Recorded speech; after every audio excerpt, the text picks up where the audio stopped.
This is SportsCenter. I'm Christine Lisi. Speaking today at the NFL Combine, Green Bay GM Brian Gutekunst says he hasn't talked much with quarterback Aaron Rodgers since their end-of-season meetings, but still hopes for a decision before free agency starts March 15th. Called Rodgers a great player, but until the sides have those conversations, a lot of options are on the table.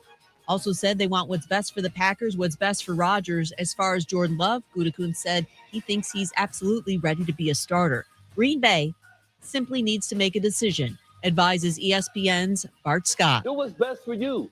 If the best thing for you is to get a haul for Aaron Rodgers, then get a haul for Aaron Rodgers and build around Jordan Love. If you believe that Jordan Love is ready, then with these young receivers, it is time to start growing a new young nucleus and turning the page on Aaron.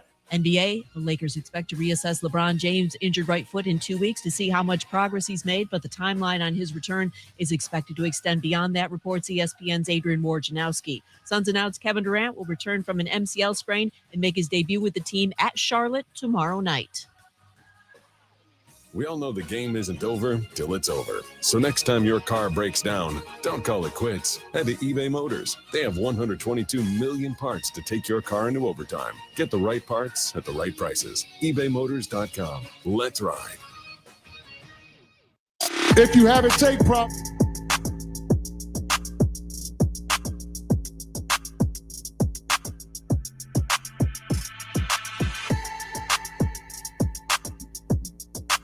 All right, everybody, welcome in. Kinner and Cav with you live here on a Tuesday. I hope everyone's had a great day at work. We welcome everybody in live here on 1410 Wing AM, live on the Jaxon Kinner Show Facebook page, live on ESPN Dayton's YouTube channel, live at wingam.com. I think we're live in, well, yeah, I was going to say, I think we're running out of fingers here, right? Welcome in. I'm Justin Kinner. He's Kev Nash. Mr. Kev Nash, welcome. What up, though? Off and rolling here. We'll do it live. A Tuesday. Yeah, we are live today.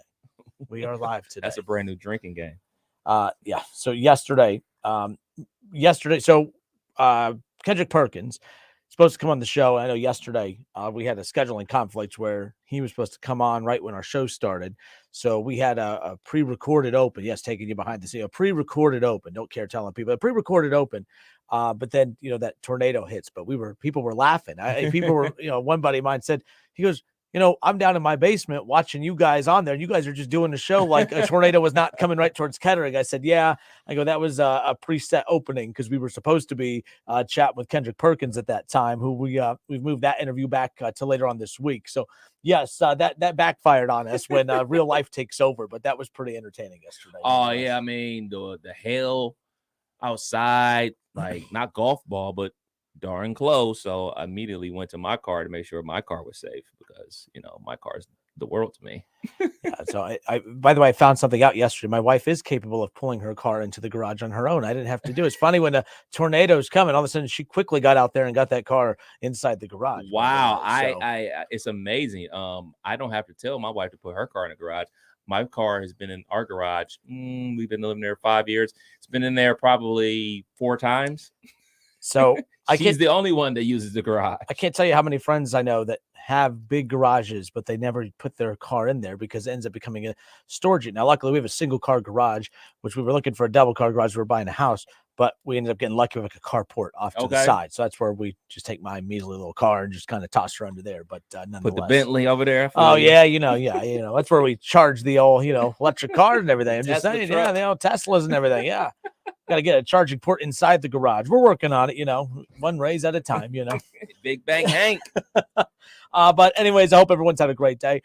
For one, how about this tonight? Senior night at UD Arena for the Dayton Flyers. Now, I read yesterday or a couple of days ago so Tumani Kamara could potentially graduate this summer, but they're going to honor him. I'm wondering again, senior than a couple of their managers there, but Tumani Kamara could be the final game for him at UD Arena. It'll be interesting to see kind of what happens with him this offseason and the NBA and the draft where so many eyes are on Deron Holmes and stuff and his NBA future. But Flyers have been fortunate. They got 2 NBA dudes and it's going to be exciting to see that. But they got their final game on Friday. Wright State, they tip off tonight at the Nutter Center. They tip off the Horizon League tournament in the first round action. So They're going to be having that come up here in just a few hours. I'll actually have the radio call for that tonight. So as soon as I'm done here, I'm sprinting to the Nutter Center to get the radio call for that. But that's their final home game of the season. So if they win, they advance to the second round and hopefully get to the chance to get to the semifinals and all that fun stuff over in Indianapolis. But they've won either a regular season title or the conference tournament championship over the last 5 years. Yeah. That's all. That could come to an end. I don't think it will. It's not going to come into an end tonight, in my opinion. I mean, I think they got an opponent that they should take care of. But Green Bay? Green Bay. And they do have a favorable run through because I think they have Milwaukee, who they've beaten twice already this season, and then Cleveland State, who's punched them in the mouth twice, but they've been well, that last one wasn't close, but it was close and for the majority of it. But they have a shot. They don't run into Youngstown State until the championship if they make it that far, but they're led by Dwayne Cohill. So former Dayton Flyer. That kid's had a hell of a season. But I can't believe we're wrapping up the college basketball portion of the season here in the next week and a half. We're going to be releasing our Basketball Mayhem Bracket Challenge. Presented by Titan Graphics. So we have that coming up around the corner. I can't believe Selection Sunday, not that too far off in the distance. And tomorrow's March, by the way. Crazy. Tomorrow's March. You know what? The craziest part about that whole statement that you were talking about, senior night and last games, with the way college basketball and all college sports is set up right now, it could all be everybody's last time playing. Because I think you just honor everyone. Freshman, sophomore, junior, senior, super senior. It could all be their last time playing at UD Arena with the transfer portal and people going to the pros early and everything like that. So senior day is not what it once used to be. No, I used to talk about the fact that senior day, I used to love following teams like Wright State and Dayton because senior day meant something to those schools. Like I always roll my eyes at senior day for the likes of Duke and North Carolina and others, mainly because like you don't really have senior day there. And correct me if I'm wrong, didn't they remember when Zion was there? On senior night, didn't they do a thing for Zion? I don't think so. They did something in the final home game. They did something for Zion in the pregame. I need to go look back at that because they were talking about, but like, how do you do that? Like, I mean, if you are bringing these kids in knowing you're going to bid farewell after 1 year, you can't act as if, oh no, only seniors get that treatment. Like he was a big part of, Duke's brand and everything like that, even if for 1 year. I mean, that's the thing of leaning into these one and dones. But with Dayton and schools like Dayton and Wright State, where you get to see these kids come in as freshmen, and if they're either redshirted or they play right away as a freshman, imagine the next 3 years of Sher Jams on senior day for him. I mean, we're watching his very first season in college basketball and watching the mistakes and watching him, obviously learn the game and transition into the game and stuff. Imagine what he's going to be like by the time he's a junior or senior when they bid farewell to him. And you know what I mean? Like you're going to feel a part of that. You went along for that journey. You got Trey Calvin at Wright State, who's been a part of, the NCAA tournament run last year. I mean, he hit many clutch shots throughout that. He's hit clutch shot after clutch shot this year, but watching him as a freshman to now to turn into one of the best players ever in the history of that program, it's going to be tough when you bid farewell to that kid whenever that time comes. I know he announced, or it wasn't announced, but Coach Nagy basically said in the Dayton Daily News that when there was a time for senior day, I think 2 weeks ago, Wright State played their final home game 2 weeks ago. It was one of those things where I thought Amari Davis, former Trotwood kid, he played at Trotwood, led them to a state championship. He's with Wright State. He should be a senior, or is a senior technically. And then Trey Calvin's a senior technically, but because of those extra years of eligibility. And the Dayton Daily News, Coach Nagy said that they plan on coming back next year. So that's why they were honored on senior night. So I found that to be kind of interesting. But like you see these kids come in and you see their journey the whole way through. I think those are the things that those major Power 5 schools don't get. Yeah, that I always appreciate. I mean, it's like we talked about earlier. It's not the 80s, it's not the 90s. It's a whole new ball game, and not only guys going to the pros early, but dudes hitting the transfer market. So you could be a top tier freshman and score 12, 15 points a game, and then get plucked by another school because, hey man, he balled out at that level. Let's bring him to our school. Or, I mean, this just kind of is what it is. It's a whole new world. Yeah, if you take both Wright State and UD, it's conference tournament or nothing, right? If UD could take one player off Wright State could take one player off UD to guarantee that, to make them a tournament team. You take Trey Calvin off of Wright State, UD, they're not having to win a conference tournament. They're an at-large team, and no doubt about it in my mind. Not a shot at anyone on that roster. It's just flat out. I've said this for months now. Trey Calvin's the best guard in the city. It's not even close. I don't want to hear about any of the name. It's Trey Calvin. You put Trey Calvin on Dayton, they're in the NCAA tournament. They don't have to win this conference tournament to do it. That's how clutch, and that's how, I think he's had like 20 games or close to 20 games, or I think 16 games over 20 points this season. He's had multiple 40-point games. That game against Youngstown, he hit 3 go-ahead shots that sent him into triple overtime. I mean, he did hit the go-ahead shot to send it into overtime against Davidson on the very first home game of the season. He hit the game-winning shot in the Horizon League Championship game last year that sent them to the NCAA tournament. Balled out against Arizona in the NCAA tournament, the number 1 seed. So that kid's unbelievable. And then it's a coin flip. You take Tumani Kamara or Deron Holmes and put them on right side, they're winning that without any challenge at all. So those would be the 2 I would flip-flop. Trying to create a super team. That just takes one, just one or the other. But yes, college basketball action tonight here in the Miami Valley. So there you go. Kinner and Kev right here on 1410 ESPN Radio. We're live on the Justin Kinner Show Facebook page. We're live ESPN Dayton's YouTube channel. Let's see, live 1410 Wing AM, the old-fashioned way, of course, and then live at wingam.com. So there's many ways you can hang out with us here on the Kinner and Kev on 1410 ESPN Radio. All right, we got a lot to get into. How about well, for one, we haven't heard the chime in a while. Have you heard the chime? Do it. Yes, Mel Kiper has released his latest mock draft. It's interesting. I'm curious, Bengals fans, as we transition to the NFL. We haven't talked to NFL in a while. We got some NBA stuff. Charles Barkley around the corner. He's not joining us, but we have audio from him. Do you remember? I think I told you about the time. Was it Ari Spears? Yeah. Yeah. So Ari Spears, comedian.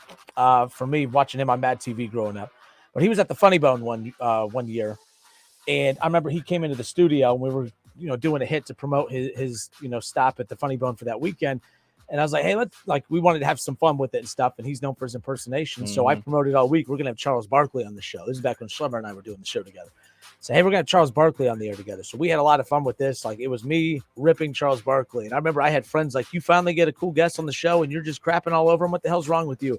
We go to commercial break. He's ripping me. And then we end up saying, hey, by the way, that wasn't a real back and forth. This is Ari Spears. He's going to be live at the Funny Bone. So every time I listened to Chuck, I was just getting a good kick out of that interview. That's one of my favorite interviews we did here because, it actually worked. It actually got some people to believe.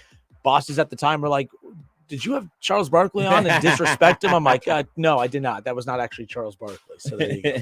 But nonetheless. All right, Kenner and Cav with you here on 1410 ESPN Radio. Bengals fans, NFL mock draft, Mel Kiper released today. Is there a player in this draft that I know it's kind of boring being further back in the draft, but is there a player that you would like to see your team move up for? Is there a guy that you have circled that you're like, if he's there when our team is up, I hope we get him. But is there a player that you want to see the Bengals be aggressive and move up to get? Who would that player be? Plus, who does Mel Kiper have the Ravens taking? What about Kev Nash's Steelers? What about the Cleveland Browns? Oh, yeah, we don't have a first round. Kenner and Kev, 1410 ESPN Radio. We'll be right back.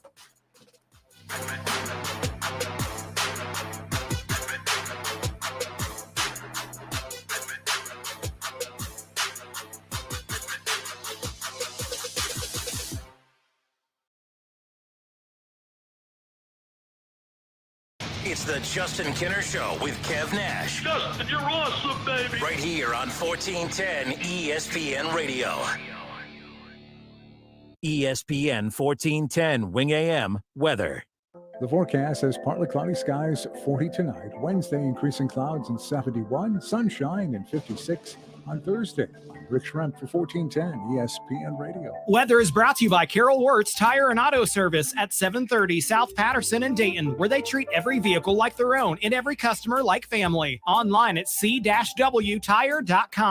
College basketball frickin' heats up this year like never before. Frickers brings back a fan favorite, frickin' street tacos that add to the drama that the tournament provides. Frickin' chicken tacos, char-broiled chicken tacos, and Mississippi barbecue taco. Frickers also scores with a 48-ounce personal pitcher of ice-cold domestic draft beer for only $6.50 all the games. Frickin' street tacos, $6.50 personal pitchers, nowhere else but the home for fun, food, sports, and spirits, Frickers. If you have an IRA or 401k, please listen closely. My name is Jason Hansen. I'm a former CIA officer and New York Times bestselling author. Throughout my career, let's just say I've been in some hairy situations. And I believe right now the biggest threat facing Americans is they need to protect their wealth, which is exactly what I'm doing for my wife and 6 kids. And I believe the ultimate safe haven is physical gold and silver. You can protect your hard-earned retirement assets with a tax-free loophole that allows you to convert your retirement into physical gold and silver. The folks I use are Advantage Gold, and believe me, I've investigated the heck out of all types of people. Advantage Gold is the nation's highest rated gold company. They have the best process, pricing, and service. If you want to get your free gold and silver investment kit, please contact Advantage Gold right now, and you'll see how easy it is to protect yourself with precious metals. Call 800-900-8000. That's 800-900-8000. 800-900-8000. Advantage Gold is not an investment advisor or a tax advisor. Consult with your financial advisor before investing. Call 800-900-8000. Finding great candidates to hire can be like, well, trying to find a needle in a haystack, but not with ZipRecruiter. Its powerful technology actively finds and invites qualified candidates to apply to your job. So while other companies might deliver a lot of hay, ZipRecruiter finds you the needle in the haystack. See why 4 out of 5 employers who post a job on ZipRecruiter get a quality candidate within the first day. Try ZipRecruiter for free at ZipRecruiter.com/free. That's ZipRecruiter.com/free. Get in zone, AutoZone. Welcome to AutoZone. What are you working on today? Starting trouble. No one likes that. We'll get you set up for some stronger starts. You might just need a fresh charge, and we'll take care of that free of charge. But if it is time for a new battery, we've got replacement batteries that'll fit your needs, starting at just $79.99.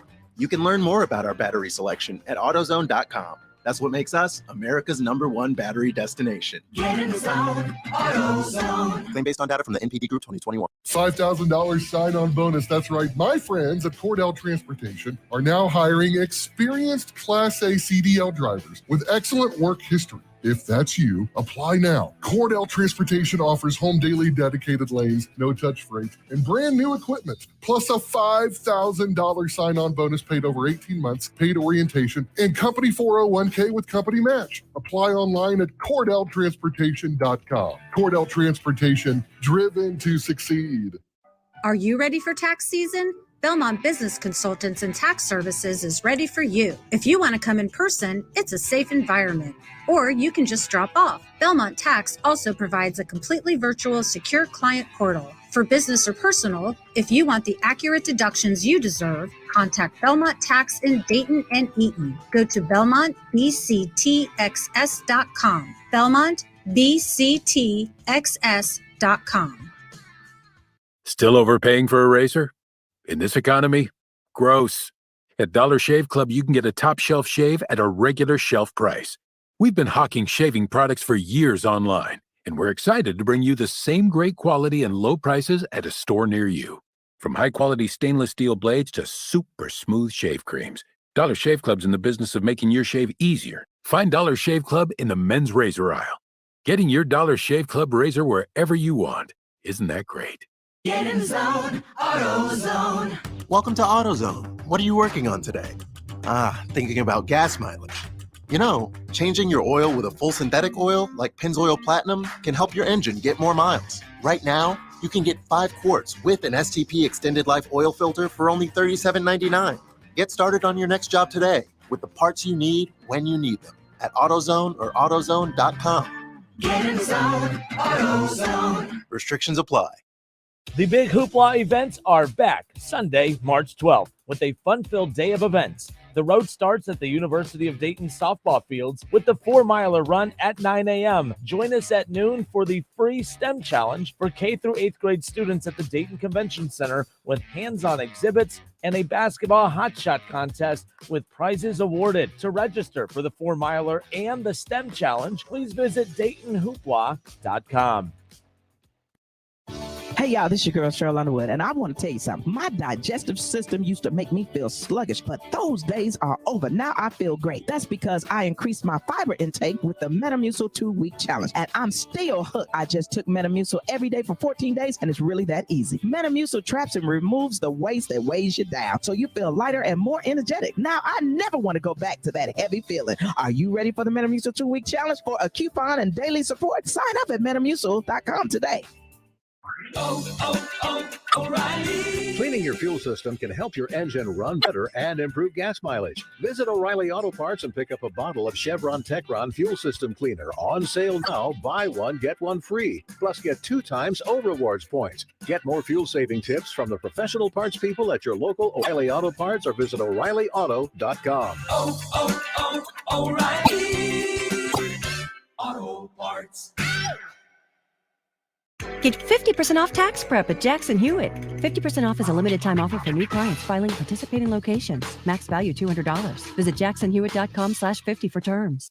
Jeff Graham. Trotwood's coach. Okay. Trotwood, yeah. Trotwood coach Jefferson County. And I always, I'm supposed to get out there later in the springtime. I'm going to come see him later in the spring. But I used to spend a lot of time when we played together at the Jets in Dayton, Ohio with him. I'm familiar with Bob Evans, as I always tease him. But, man, only good food place y'all got out there. Bob Evans. Don't miss the Justin Kinner Show with Kev Nash. Weekdays from 3 to 6 p.m. on Dayton's ESPN Radio, 1410 Wing AM.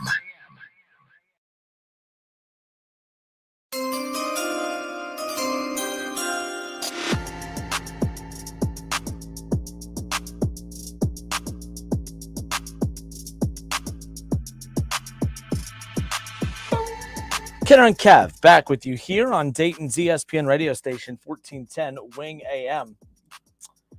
All right, we are back again live on 1410 ESPN radio. You heard the NFL draft chime. That's right. It's draft season time, right? Mm-hmm. It's all about the chime. It's all about with the next pick in the 2023 NFL draft.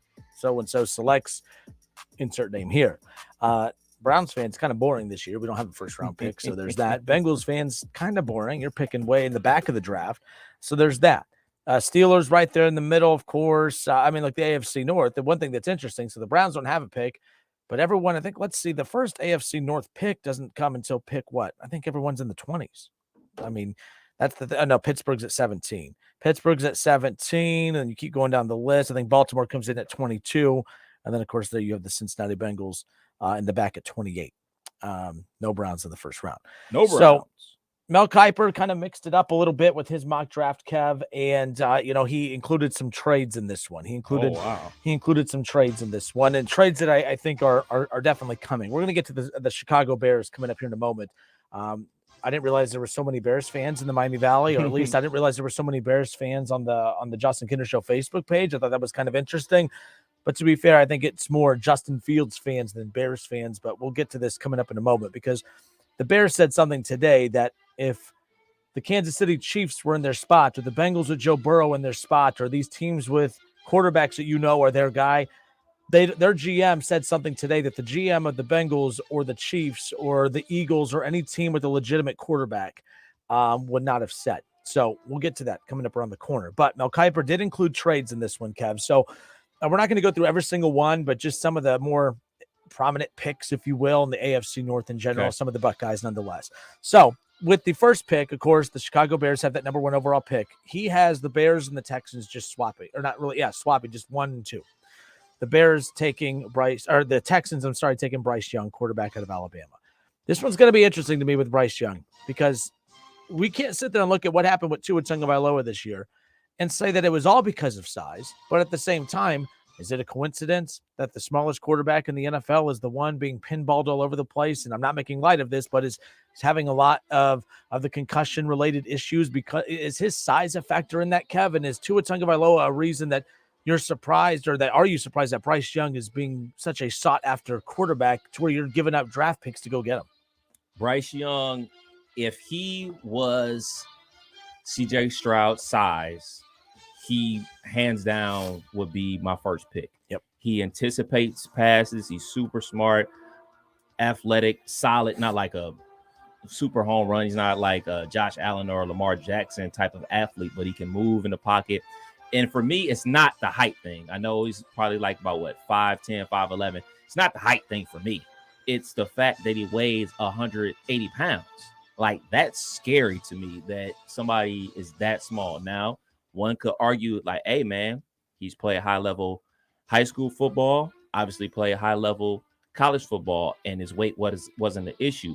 But 185, I'm sure he'll probably get up to 190 something by the time he goes to the combine and everything like that. But that worries me. 185 to 195 pound quarterback, that worries me way more than his height.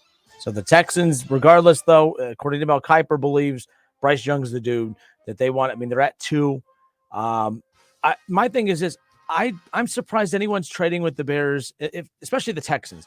I disagree with this. I don't think the Texans do this. I think the Texans are kind of sitting in a win-win situation. Right. I have a hard time believing that you want Bryce Young so much more than CJ Stroud that you're willing to give up draft capital to move up one spot to get him. My thinking is this, and the Bears have a quarterback. They're probably not taking a quarterback, whatever. But let's just say that the Bears took CJ Stroud. There you are at number 2, you take Bryce Young. Right. Let's just say the Bears takes Bryce Young. Well, there you are at 2. I don't really see this playing out. I just don't. But Mel Kiper knows way more about this stuff. He's way more locked in than I am. I just find this if I'm a Texans fan, I would find this very silly to trade up 1 to grab that. That's kind of weird to me. Yeah, I don't think the gap between Stroud and Fields, their guy is going to be there regardless. Yeah. If the Bears, maybe they're worried someone else is going to trade up to the number 1 spot to get the quarterback that they desire the most. But for me, it's kind of like it's a win-win, so to speak. You can get whoever you rate second, or unless you think the gap between 1 and 2 is just that enormous that you have to jump up there to make sure nobody gets your guy. So next up, the Colts have the second pick. Okay. Because the Bears traded with the Texans. They go to 2. The Bears trade again. Right. Smart on the Bears' behalf if they end up pulling this off. I just don't see it working out this way. But over the past 25 years, the Colts, they've drafted 2 quarterbacks in the first round. Peyton Manning, Hall of Famer. Andrew Luck, who was on pace to be a Hall of Famer before he retired at the age of 29. Can they do it again? They have, Mel Kiper has the Indianapolis Colts moving up to take CJ Stroud from Ohio State.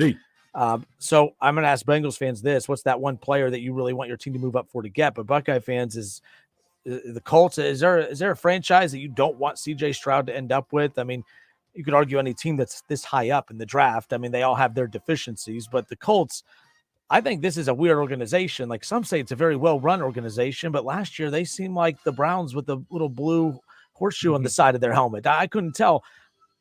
Whatever. I don't think any of these franchises at the top that need a quarterback are going to flourish, but I don't know how I feel about CJ Stroud and Indianapolis, but I think the Colts need him more than he needs the Colts. Let's just put it that way. Yeah, I actually kind of like this for CJ Stroud. The organization seems a little wonky, but, removing the fact that their owner is kind of different. But when Frank Wright was the number 1 option out of all the offensive coordinators to be a head coach, he landed there. Now, obviously, things didn't work out for them, but nonetheless, he was still the number 1 guy that everybody desired. He landed there.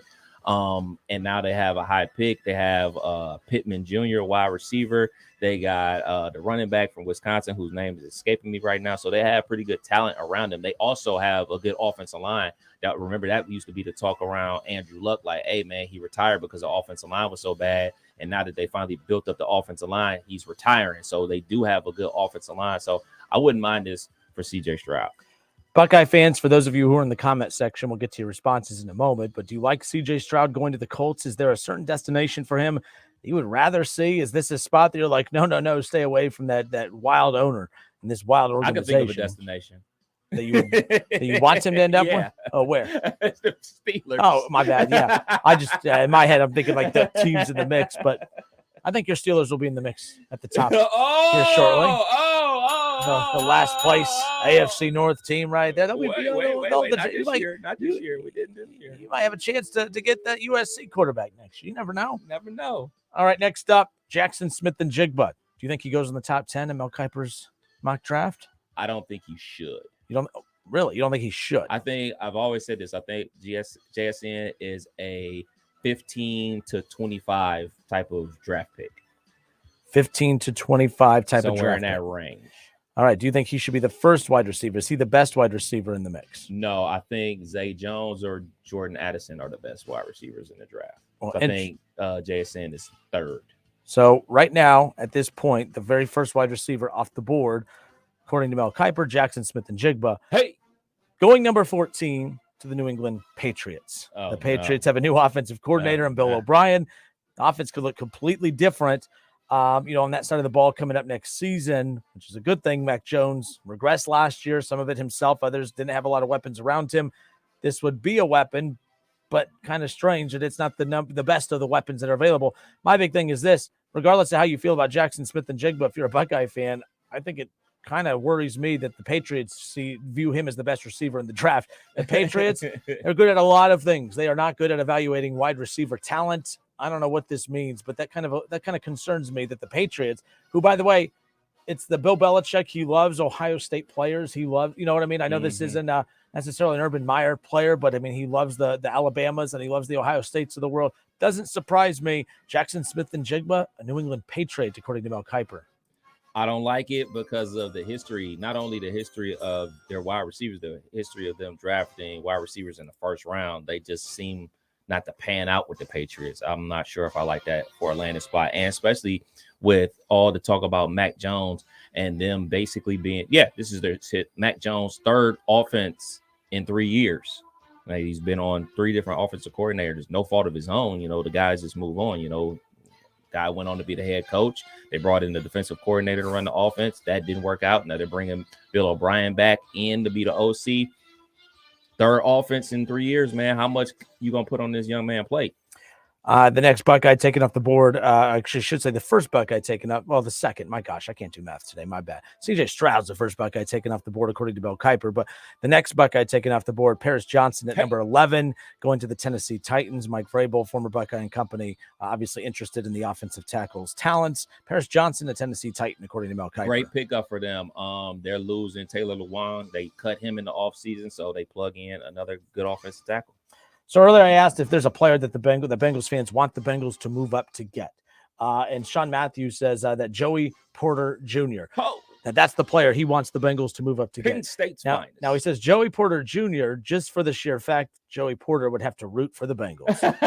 He says, but in all seriousness, Porter is uber talented and would definitely help the Bengals secondary. So Sean Matthews, a Bengals fan, I asked, what's that one player that, the Bengals at 28, they're going to be talent there when they get to the Bengals at 28, but is there talent that is going to be taken about maybe 4 or 5 picks ahead of you that you don't want to see, slip through your hands? Do you move up to get a particular talent? Sean Matthews says Joey Porter Jr. Well, interestingly enough, the Steelers, according to Mel Kiper, taking Joey Porter Jr., cornerback out of Penn State. Now, Mel Kiper says he's been sticking with this pairing since January. Porter projected to the team that drafted his father back in the 3rd round in 1999. Even if free agent Cam Sutton returns, the Steelers can use a corner 6'2" next on the board. So keep that in mind.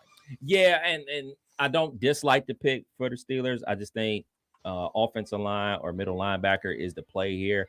And we also got to think, I'm not trying to be that guy, but when they create these mock drafts, they do look for storylines. This is like something that people click on and read and everything like that. So to hear the name Joey Porter Jr. tied to the Pittsburgh Steelers, how many people in Pittsburgh are going to be clicking on that article like, yeah, we're getting one of our own back. So for me, he's a very good player. If he was able to play for the Pittsburgh Steelers, I wouldn't be mad. I just think offensive line, middle linebacker, then corner are the necessary needs for the Steelers. You've been saying that same thing about offensive line in the first round for quite some time, nonetheless. You get the better talent in the first round, man. So since Lamar Jackson was drafted by the Ravens back in 2018, I know there are people out there that say the Ravens have not done enough to give him weapons.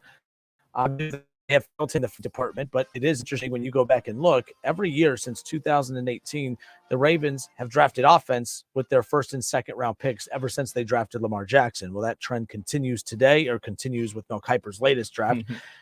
This wide receiver out of Boston College is going to either help Lamar or whoever the hell's quarterback for the Ravens in 2023, Zay Flowers, wide receiver out of Boston College. Now, keep in mind, you talk about the fact that Jordan Addison, he has going a pick before the Ravens to number 21 Los Angeles Chargers. Jordan Addison dropping into the 20s in the first round. Many believe that's the best receiver in this draft. So interesting that he has Addison dropping, but the Ravens going wide receiver shouldn't surprise many, but at the same time, it's like they have a lot of average wide receivers right now. Is Zay Flowers going to come in and be the guy? Zay Flowers, think Hollywood Brown with better hands. That's who he is. Now, he played for Boston College, and Boston College is not a good football team, but he's a good football player. I think that he can ball out. I think he can plug in and do exactly what Hollywood Brown did for the Ravens early in his career, but he definitely has better hands than Hollywood Brown. All right, so I talked about it. So Jordan Addison is a very interesting pick because you know how I'm a big Justin Herbert fan. I think the fact that they get Kellen Moore as their offensive coordinator now, I'm not a big fan of the head coach for the Chargers. I think that was the biggest mistake they could have made. I think that when you talk about the fact that you had a chance to go out and get, what's the dude's name, the head coach of the Broncos? Why am I drawing a blank all of a sudden? Former Saints head coach, Sean Payton. The Chargers' number one priority should have been Sean Payton, and they let that opportunity slip through their hands. And I think that's a problem. I think you have a generational quarterback in Justin Herbert from a talent perspective. Maybe generational is being a little nice, but nonetheless, I think that he's one hell of a talent. Generational, when you think about the Chargers, who have been looking for this type of quarterback. I know Phillip Rivers was a special talent, but I'd take Justin Herbert any day, and that's no disrespect to Phillip Rivers. It's just the reality of it. But if Jordan Addison is the guy that everyone anticipates him to be, pairing him in an offense with Keenan Allen, and now all of a sudden you have Justin Herbert to throw the ball to Jordan Addison, look out. I think that the Chargers could be extremely dangerous if somehow Jordan Addison does slip all the way to number 21. Yeah, Jordan Addison, he won the Biletnikoff his sophomore year at Pitt. He's a big-time explosive football player. He missed a little bit of time at USC, but he's the real deal, man. He is definitely the real deal. 6 wide receivers going in the first round of the mock draft for Mel Kiper. Wow. He says it's the most wide receivers he's had go in the first round in quite some time. And he did say a year earlier today on when I was watching Get Up. I have to go back and find that audio, but he said the way the league's going, it's all about the wide receivers. It's all about the pass game. That's pretty significant. So here we go now. This is a name that I thought was pretty interesting that I know that Bengals fans really want, and that is, of course, the tight end. They're Bengals fans kind of keeping an eye on these tight end positions and stuff. But the thing I found most interesting is the Bengals do go tight end here. Green Bay Packers take Michael Mayer, the tight end out of Notre Dame. That's the name. When I said Bengals fans, is there a name that you want your team to move up and grab right away?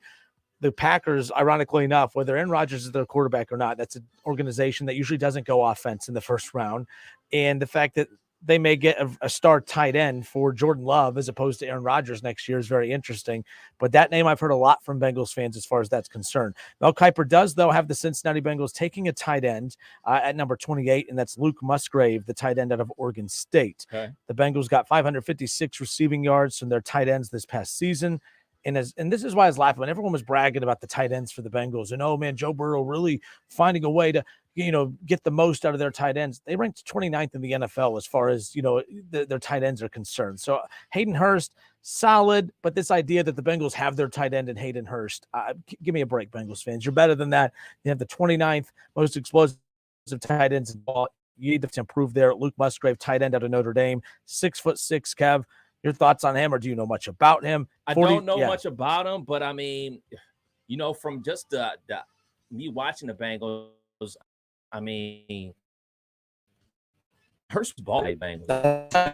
Yeah, but so my immediate reaction is like, well, of course they have low tight end production when you have T. Higgins and Jamar Chase, and then Tyler Boyd's your third receiver. Like, how many passes are going to be available for the tight end to actually catch? So from the Bengals fans, why do you guys want a tight end? Inform me. Enlighten me, because I just don't see it.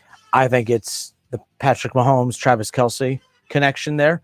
But my thing is let me ask you, if you are Patrick Mahomes, I know they moved. I mean, he has a good chemistry with his tight end though, and Kelce. It's not like, and he had a good chemistry with Tyreek Hill as well. But if you ask a quarterback, if you tell Joe Burrow, okay, you could have the best tight end in football or the best wide receiver in football, you can only have one. Which one are you going to pick? Wide receiver. It's going to be wide receiver. And that's what makes the Bengals go.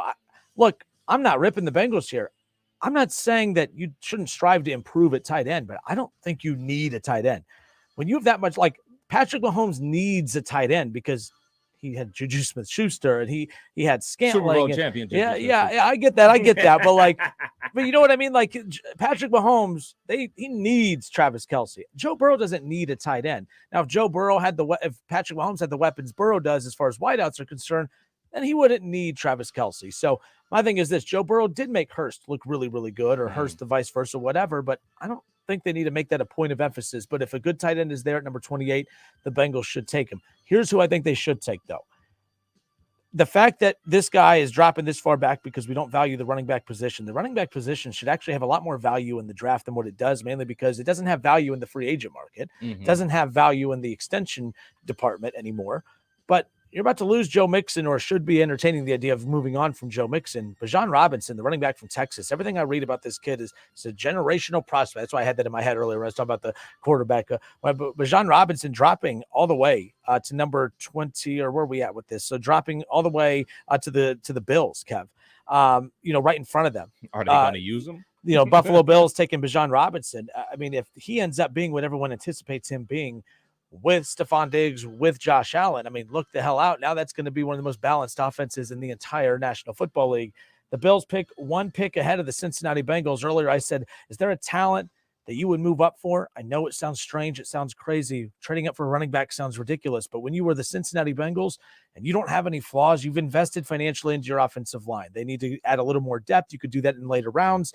But I think Bijan Robinson, if you can go get a guy that can be the best running back in football within the next year or two on a rookie deal while you're about to have to pay your other weapons and stuff, that's just a steal for the Cincinnati Bengals. I'm taking my hater cap off, taking my Browns cap off. If I'm a Bengals fan, I would be pissed if Bijan Robinson gets taken a draft pick or two in front of me.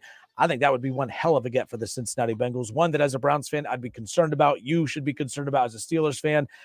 I hate that he would stay in the AFC with the Buffalo Bills, but I would really hate to see the Bengals take him. That's why I know it would be a good pick for the Bengals. Bengals fans, what do you guys think? I know some of you wanted that tight end, but I think you are more dependent on a dominant running back in Bijan Robinson than you are a tight end. But I don't think elevate your offense as much as you think.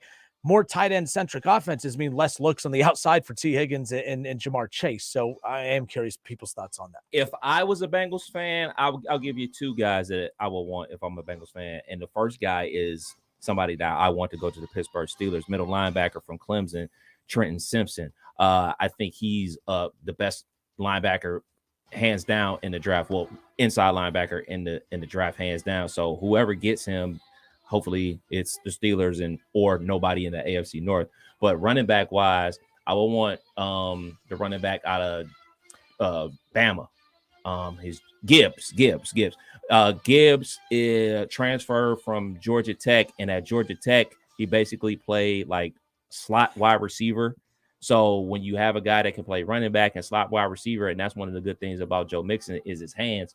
And if they're going to be morphing into a more of a pass-happy team, you got to have a running back with real good hands. I'm not sure how good Robinson's hands are. Really didn't see him catch that many passes at Texas, but I know that Gibson has great hands out of the backfield. So Gibson will be a good fit for the Cincinnati Bengals, if you ask me. And for the Cincinnati Bengals, for a team that is where they are and picking where they are, it's really kind of like the best player available, right? Because they don't have a lot of necessarily holes on the team. Yeah. So it's kind of like, hey man, they're at a luxury position where they can gamble, quote unquote, on a running back, because if he's the best player on the board, he can plug and play. You can let go of a high price running back on your team and plug him in, or you can say, hey man, let's go get the best rush in available still on there, and then hey man, we're gonna plug him in with the rush ins that we already have. The other move too, here's the thing, Bengals fans, tell me if I'm wrong, but I think it's wild to me that Jordan Addison drops into the 20s. If I'm the Bengals, I'm keeping an eye on Addison, and if you don't trade up into the teens to get him. But also, you get to that number 20 pick, Seattle has that number 20 pick, and Addison's still available, I think you're on that phone. I think you find a way to move up to take Addison, because here's the deal. You're about to either lose you're going to lose Boyd after this upcoming season, and T. Higgins, y'all can be as confident as you want. I don't know what the Bengals' future is with T. Higgins, because I think right now once the money starts being delegated out, it's easy to say you want to keep T now, but once money starts being pushed out, then it's like, oh, we really could get two very good players for the price of one T. Higgins. If you have a Jordan Addison there that you drafted and you extend that weapon list for Joe Burrow on a rookie deal, I'm not saying you make it a priority, but all I'm saying is you kind of react in the moment. If Addison does drop into the 20s, if you're the Bengals, why wouldn't you want to maybe move up to grab him? Because keep in mind, well, you don't need to look at all the weapons they have now. You have weapons that are on their way out the door, or that you have to marry, that does make issues for you behind you. The Bengals are going to have money, but you want to put that money on the defensive side of the ball. Keep drafting these young wide receivers to let Burrow cook with. If Addison does drop into the 20s, if I'm the Bengals, I'm looking at him. I'm looking at Bijan Robinson. I think you need to end up with one of those two if you're the Bengals. What say you? So, I get what you're saying. The player that I would look at more, because Jordan Addison is not a slot, he's a out wide receiver. To say JSN falls into that realm, yep, I would do that for him. No, I would do that for him. I'm not cheering for him. And I'm tired of them taking the Buckeyes. Joe Burrow's not a Buckeye. I would put him. I would do that. I would say, you know what? I'm going to plug Jaxon Smith-Njigba into the slot position where Tyler Boyd is, and say, hey, Tyler Boyd, we appreciate your services. Thank you for being a Cincinnati Bengal, free up some more money, have that wide receiver plug into that spot. That's what I would do. All right, folks, 518-1410. Bengals fans, I haven't heard from you guys in a while. Let's chat, shall we?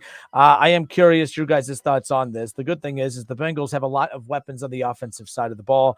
They do have to financially marry some of these guys. And drafting an offensive weapon in the first round doesn't necessarily mean you're moving on from some of them, although I do think they should move on from Joe Mixon at this point. Bijan Robinson, I'm a big fan of. I think he would fit tremendously in that Bengals offense. Jordan Addison, or like Kev said, Jaxon Smith-Njigba, if either of those two receivers do end up dropping into the 20s, if you're the Bengals and you know you're going to have to say goodbye to Boyd or maybe entertain the idea of moving on from Higgins, it's going to make that decision a little bit easier if you have Addison there or if you have Jaxon Smith-Njigba or some of these weapons. Curious your thoughts. 518-1410. Give us a call. Kenner and Kev will be back with you here in 5 minutes.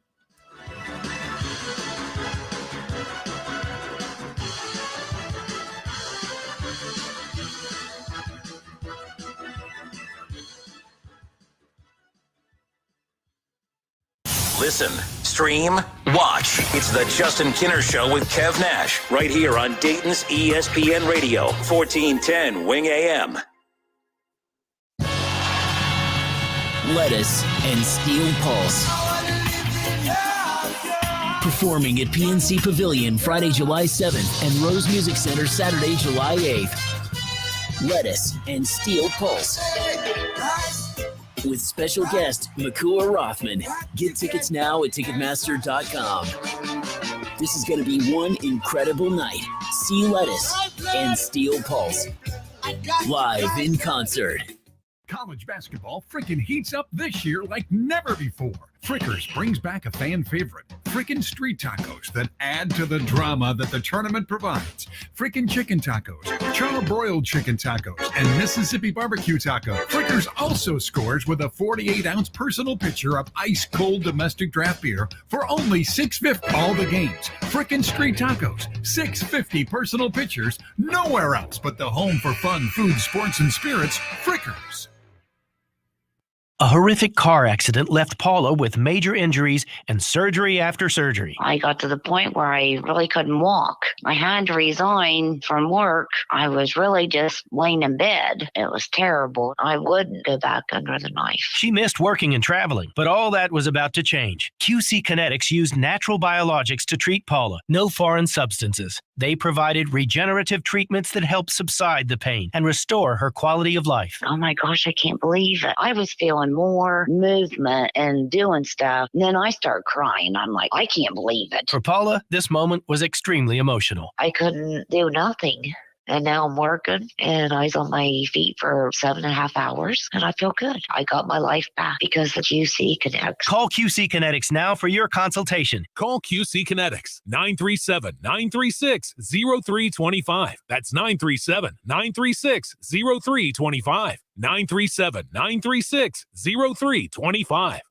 The all-new Chevrolet of Troy is now open. What are the advantages of shopping at Chevrolet of Troy? Selection has never been better. With over 300 new and pre-owned vehicles available, we always accept employee and supplier pricing, and we make financing easy. Customer service is our top priority. We care about you. With thousands off MSRP, a full-service state-of-the-art dealership, and huge selection. Make Chevrolet of Troy your first stop today. 1375 South Market Street and online at ChevroletofTroy.com.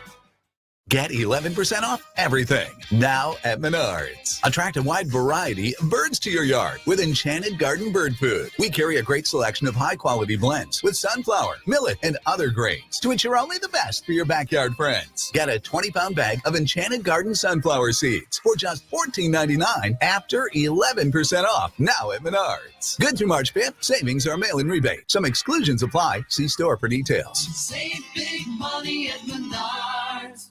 What do you mean he went searching for fresher powder? We have full classes today. Instructor down at Vesper Ski School. Toward each other to snowplow, honey, not a way. She needs more ski instructors to slalom through the day-to-day. Pizza, fries. Whoa, Braley, no, pizza. Indeed can help her hire great people fast. I need Indeed. Indeed you do. We instantly connect you with quality candidates whose resumes on Indeed match your job description. Visit Indeed.com/credit and get $75 towards your first sponsored job. Terms and conditions apply. Progressive presents Adjusting to the Suburbs. It never dawned on me how much walking I used to do until I bought a house in the suburbs. Like when I'd say, I'm going for coffee, of course I was walking, but now it's like 3 miles and no latte's worth that. I find myself inviting people on walks with me like it's a scheduled activity. This morning, my neighbor asked me what I'm doing, and I actually said, I'm going for a walk with Nancy. Anyway, when you save with Progressive by bundling your home and auto, that's the easy part of adjusting to the suburbs. Progressive Casualty Insurance Company coverage provided in service by affiliates and third-party insurers.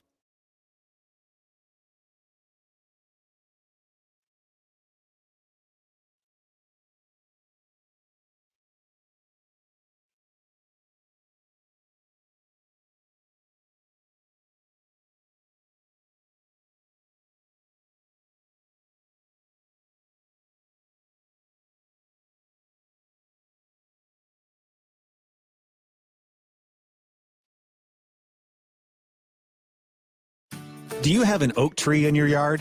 The Ohio Chapter International Society of Arboriculture is committed to advancing responsible tree care practices while preventing a fungal disease called oak wilt. They remind those who own and manage oak trees the best time to prune is November to early March. To find out more, there are over 1,000 qualified tree experts in Ohio. To find an ISA-certified arborist in your area, visit treesforohio.org. That's trees, the number 4, ohio.org.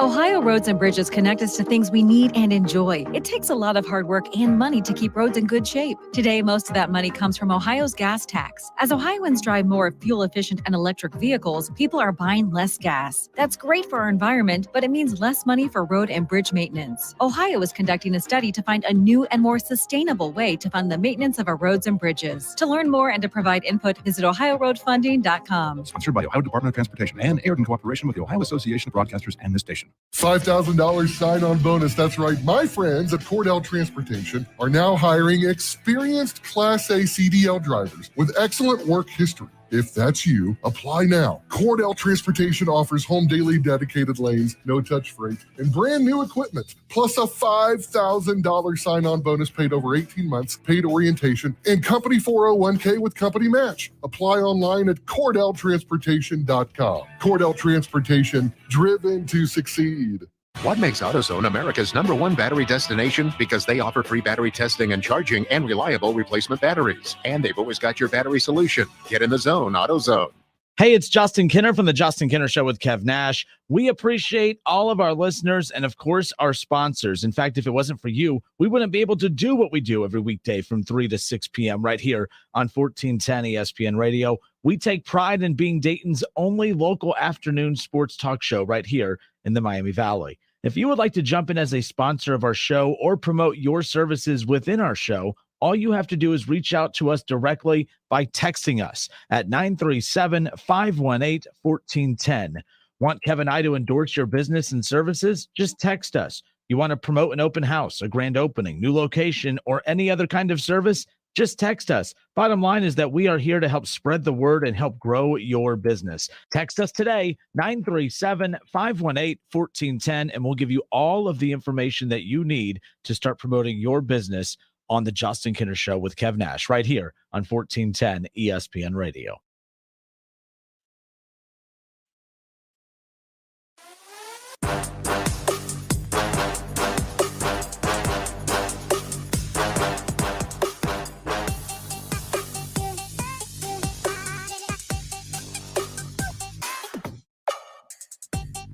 Kinner and Cav right here on 1410 ESPN Radio.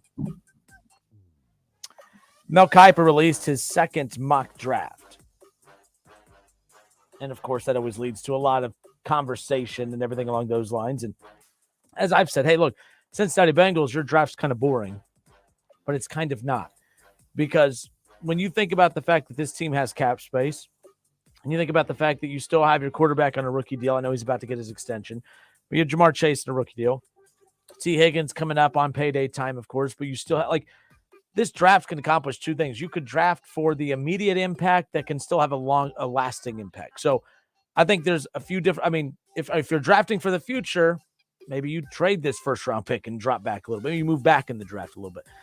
But I do believe that there are guys that fill voids for you right now and help you in the long term. Bijan Robinson, the running back out of Texas, big fan of his. I think he'd kill it in Cincinnati. In fact, he reminds me a lot of their running back in Joe Mixon right now anyways. A little bit of a kind of a not a small back, but just a small. He's not a power back by any means. He's capable of catching in the backfield. He's not as talented as some of the others as you talked about from a running back perspective, just the power at the line of scrimmage. I think he could provide you a lot of what Joe Mixon was giving you during the rebuilding years. And now you get an extended shelf life of a running back on a rookie deal. And let's not forget what a running back on a rookie deal meant to the Kansas City Chiefs and Pacheco. So, and I think Bijan Robinson is going to be way better than Pacheco. Pacheco's solid. But Bijan Robinson, I think, is going to be a better running back in the NFL. So we'll see what happens there. And then, of course, with Addison and stuff like that, it'll be interesting, if they're right there. But I get why people are hesitant with that. You also, Kev, you don't really see guys with picks in the late 20s move up just a couple spots to take somebody. But I do believe the Bengals are in a little bit of a different situation. They don't have a lot of holes. And the holes that they do have, they plan on addressing in the later parts of the draft on defense. And the holes that they do have, they're going to address with more depth at O-line in free agency, in my opinion. So it's like, I think you can be a little creative with this pick and be a little bit aggressive. Got the Bengals this far. Don't stop being aggressive now, I guess, is my takeaway as far as that's concerned. Yeah, I have no problem with that if they want to go more offense. I mean, that's what this league is built on. It's built on a whole bunch of explosive playmakers. I mean, they got their rush ends, maybe, and especially at that spot, it's a luxury pick. I mean, like, what are you going to get at that spot that's going to be a home run for you? It's not going to be like the ultimate game changer like that Jamar Chase is. So you can afford to pick the best player on the board, whether it's another wide receiver, whether it's another rush in, if it's hey man, somebody, how it goes in the NFL draft, man, dudes start slipping for whatever reason. Maybe it's another cornerback, maybe it's a safety. So you can do that. You'll be in prime position to make a move for a very good player because you are a very good football team. But guess what? You're still drafted in the first round, so you're going to get an elite talent. Other interesting moves, just because we follow what the Chiefs are doing. And Kev brought up a good point a little bit ago. The obsession with tight ends that the Bengals fans have right now. So they have, if you're just tuning in, Mel Kiper has the Bengals taking Luke Musgrave, tight end out of Oregon State. I do believe that the tight end that everyone really wants is the tight end out of Notre Dame, of course, and Michael Mayer, the tight end for Notre Dame, as we talked about, but he has Green Bay written all over him, according to Mel Kiper. I don't see him dropping back that far. But all I see on social media, I'm not saying that this is all Bengals fans, but tight end. I think what's happening, Kev, is when you think about the fact that, so Tom Brady in New England, the obsession with, oh man, you have to have good tight ends. First of all, it's yes, you want a good tight end in this league. Don't get me wrong.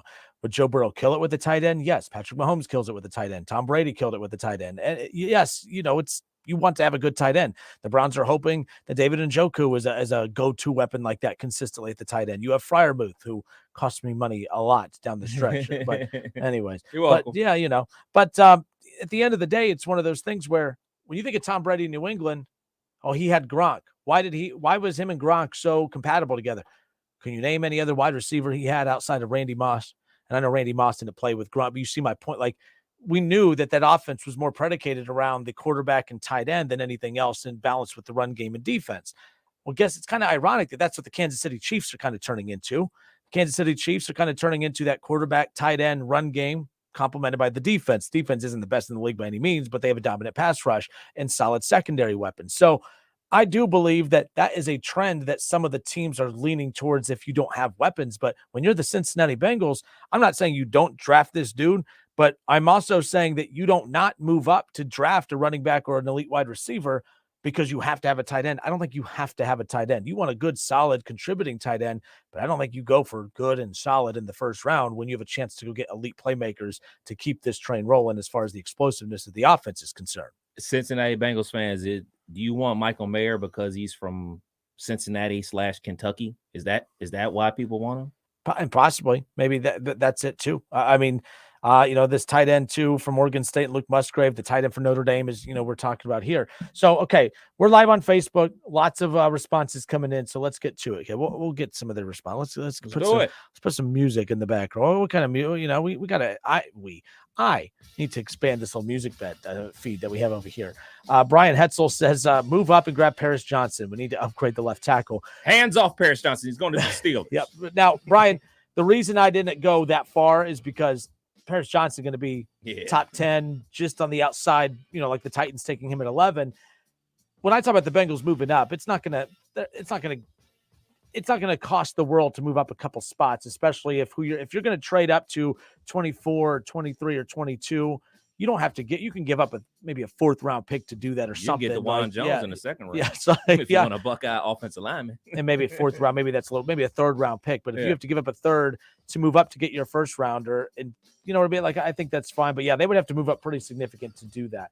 Randy Scott Jr. says Witherspoon from Illinois, strong cover corner, and can come up and support the run. Devin Witherspoon, I like he's another top 10 pick, Randy. So that's why I'm just trying to be a little bit realistic in some of these. That's why I did say if Robinson drops into the 20s, which I think he will, or Addison drops into the top 20s, you said Jackson Smith, you don't move up to get them high in the draft. But my goodness, if all of a sudden there's about 4 or 5 picks ahead of you and they're still on the board, I don't think it hurts if you're the Bengals to knock on that door and see what can happen.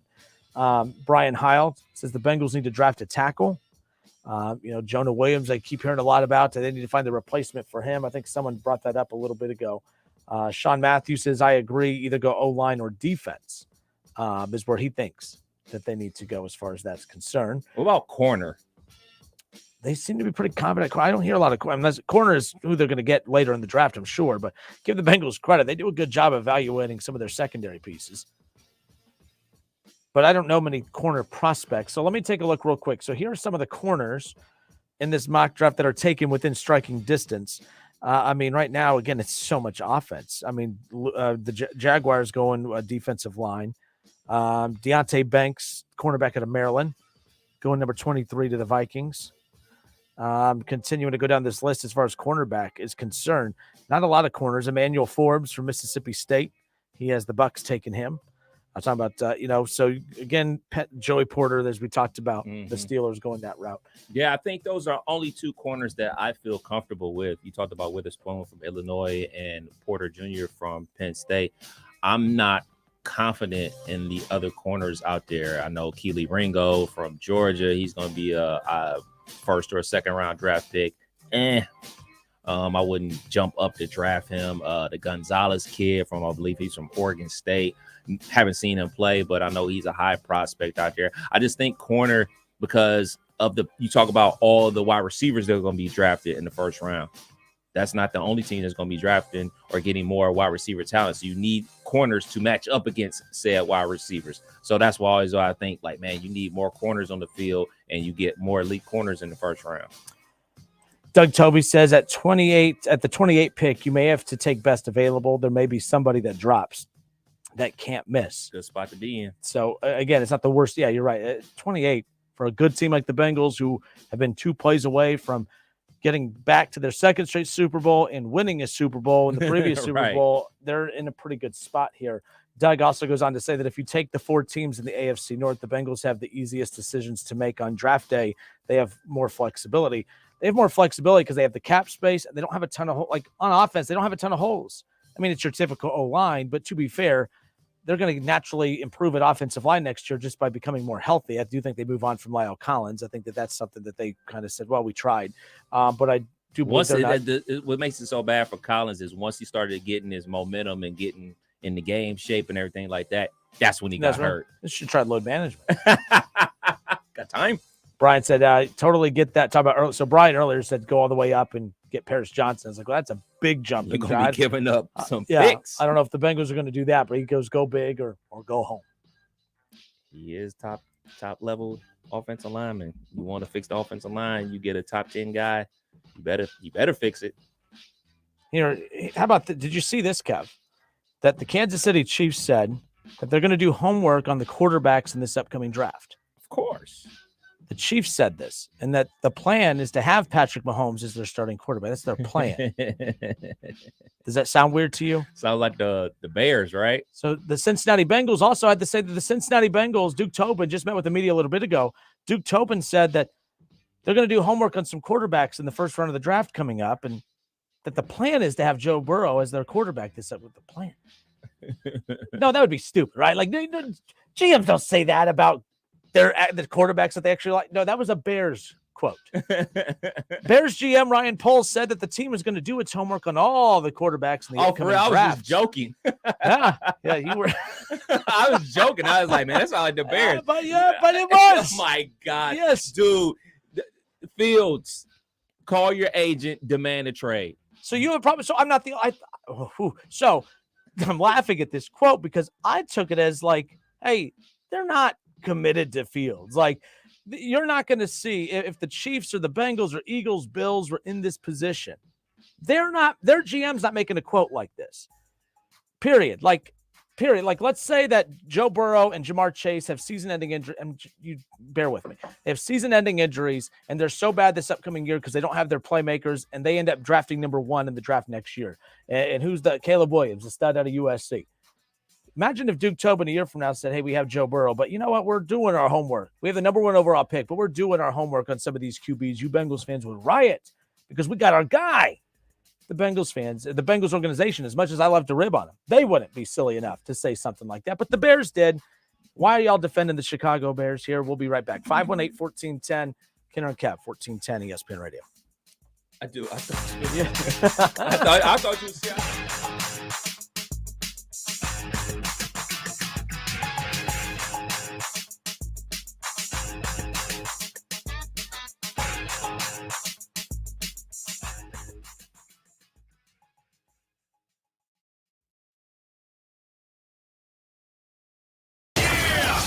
It's the Justin Kinner Show with Kev Nash on 1410 ESPN Radio.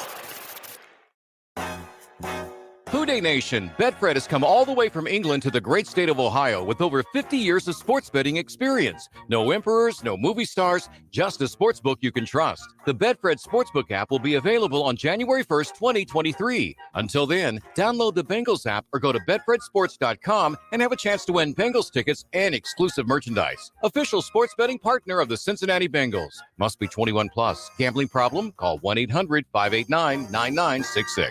You have empty office space to fill or home office to create. You know what you need. You know what you'd like. But you also have a pretty good idea after you've shopped around the usual places what you need and what you like might not happen. Well, then you haven't been to Charles Larrick's Warehouse Outlet. Nobody has their selection. Nobody has their discounts. And every week, there's something new. If you need office furniture, Larrick's Warehouse Outlet can sell it to you for half the price and below manufacturer's selected prices. Half price and below on hundreds of items. Selection from budget to the best. Really, desks from $50 to $5,000. Filing cabinets from $25 to $500. Before you go anywhere else, do yourself a favor and come to Larrick's Warehouse Outlet. With 25,000 square feet of selection, you're not going to go anywhere else. Larrick's Warehouse Outlet at 23 McOil Avenue, Dayton. Open Monday through Friday, 9 to 6. Larrick's, continuing the tradition.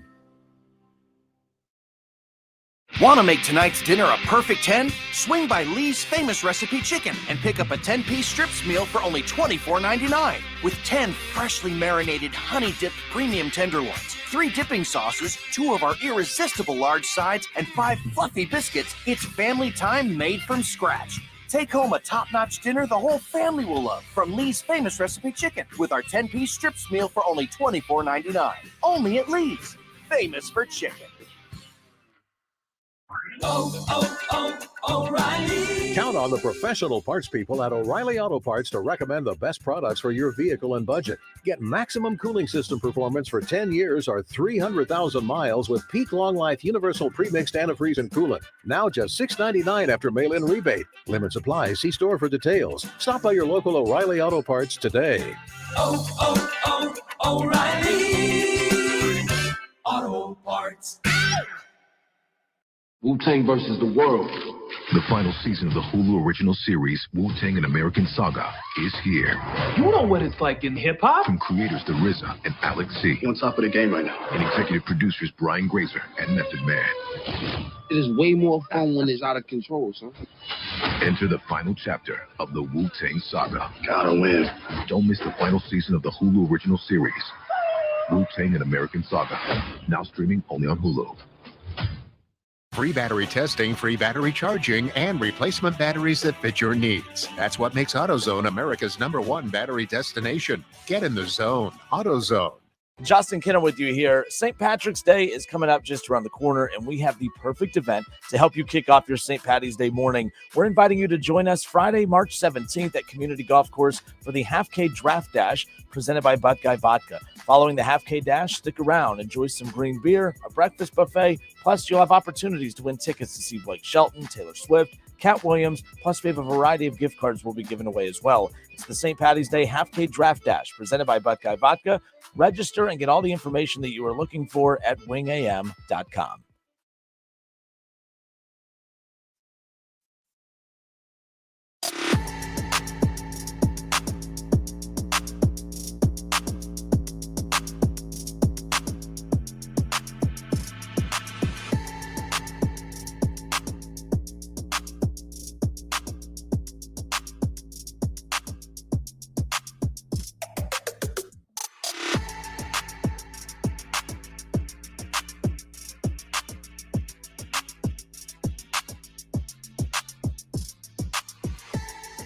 You that do this should know. You don't know, right? I think it's 12. We're in trouble.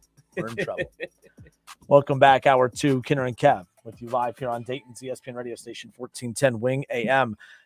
So on March 3rd, we can officially say we are 5 months away from the first NFL game of the season. Wow.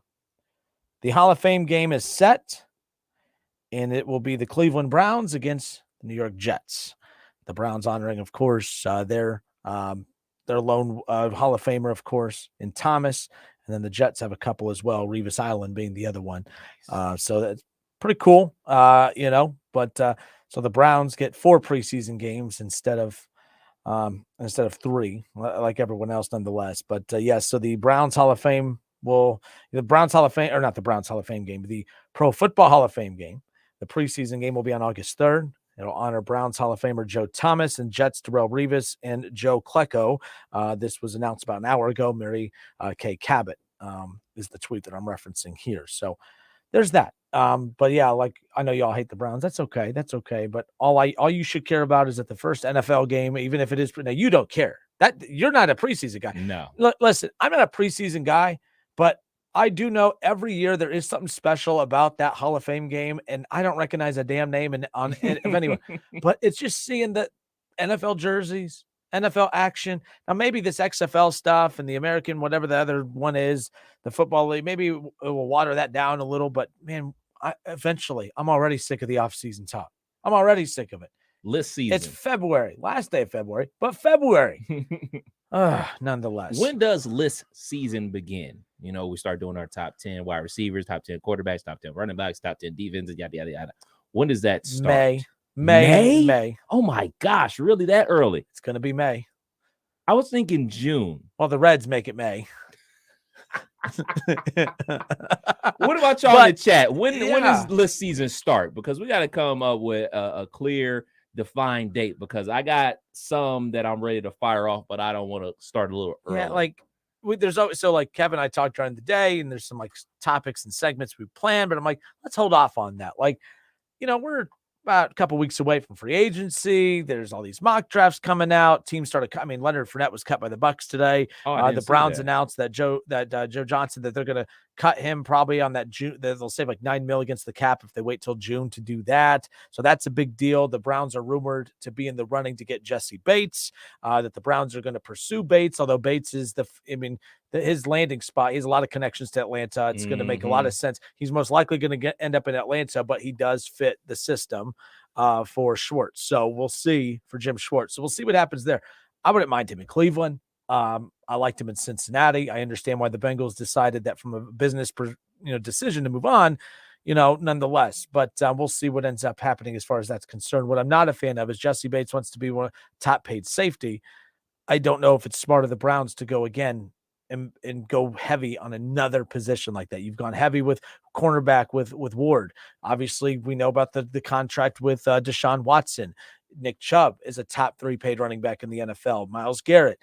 Do the Browns? I know they're restructuring a lot of stuff, but just because you restructure it, I'm kind of worried about that, to be honest with you. I think they do need a leader though in that secondary though, from that perspective. But it does concern me just a tad, going heavily investing into another position like that.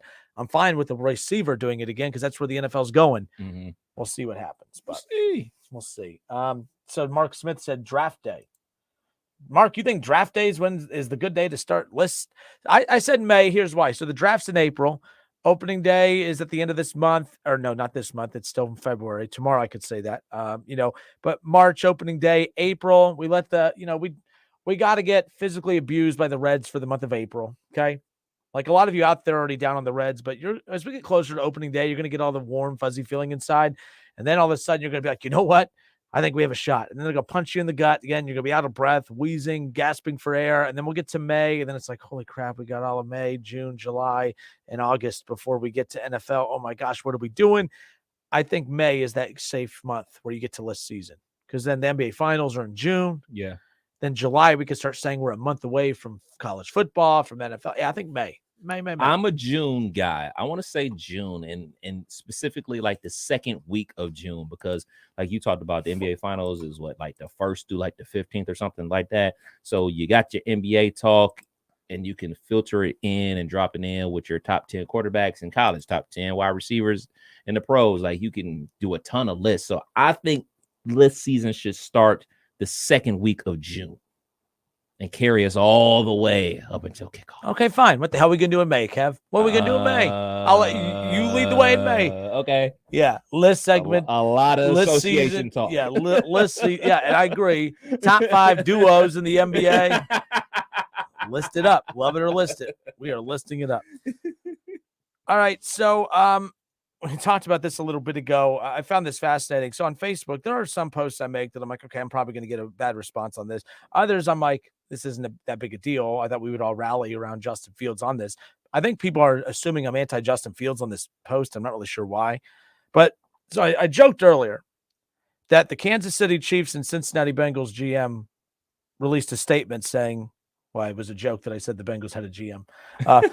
But no, so I'll just get to the point. The Bears GM, Ryan Poles, okay, said that the team is going to do its homework on all the quarterbacks in this upcoming draft. But the plan is to have Justin Fields as their starting quarterback in 2023.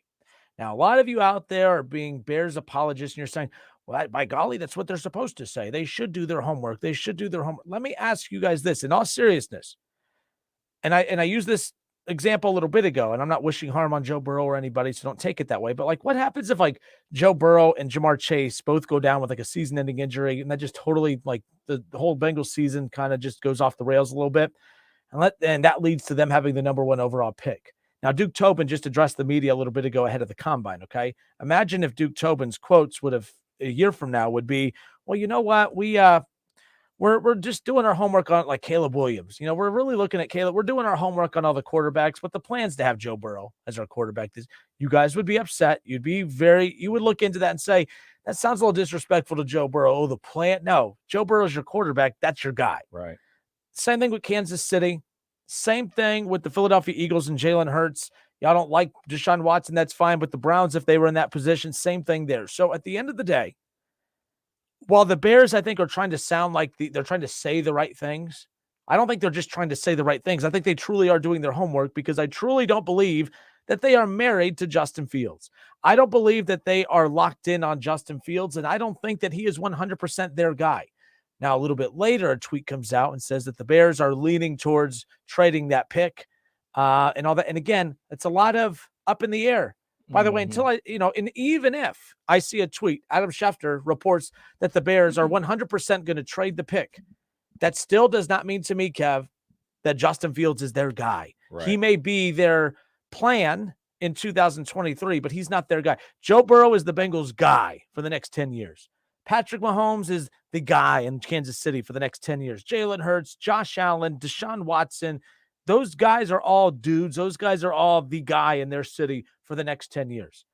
Justin Fields, even if he's the starting quarterback in Chicago in 2023, it does not mean that he is the guy moving forward. So that's how I kind of perceive this. Maybe I'm being a little over dramatic, but I did think that the Bears came across sounding pretty silly. A lot of people were coming at me, Kev, today saying, well, they're just trying to drive the value of the draft pickup. stop it with that. Because like I said earlier, if the Bengals had that pick, they would not do that at the expense of Joe Burrow or at the expense of Josh Allen if you're the Bills or Patrick Mahomes. You don't do that. And I don't think the Bears are doing the right thing here. Do I think they're going to keep the pick and draft a quarterback? No. But I do believe they're thoroughly doing their homework because they're hoping that CJ Stroud or Bryce Young do something to convince them that, okay, our senses about Fields were right. He's not our guy. We're going to go this route instead. I think the Bears are on the wrong here. What say you? He's not their guy. They didn't draft him. The GM wasn't in place, and neither was the head coach. They weren't picked by him. He wasn't picked by them. And when I say them, I mean that leadership, that management group up there with Chicago Bears. So if I'm Justin Fields, I'm feeling the type of way right now. Like, okay, so you stripped away the team, a couple guys that we did have on the offense, and now you made me into this running quarterback, which I've never been, not in high school and not in college. Now I'm classified as a runner, which I've never been in my entire career, going back to high school and college. So now I'm labeled as one thing, and now I'm not your guy, and you're not going to put the necessary parts around me for me to succeed, being a wide receiver, being running backs, be it offensive lineman, be it whatever, so I can show my talents. So if I'm Justin Fields, I'm on the phone with my agent, and I'm telling him I need to get to Atlanta. I need to get to wherever other destination that wants me, because apparently this team doesn't want me.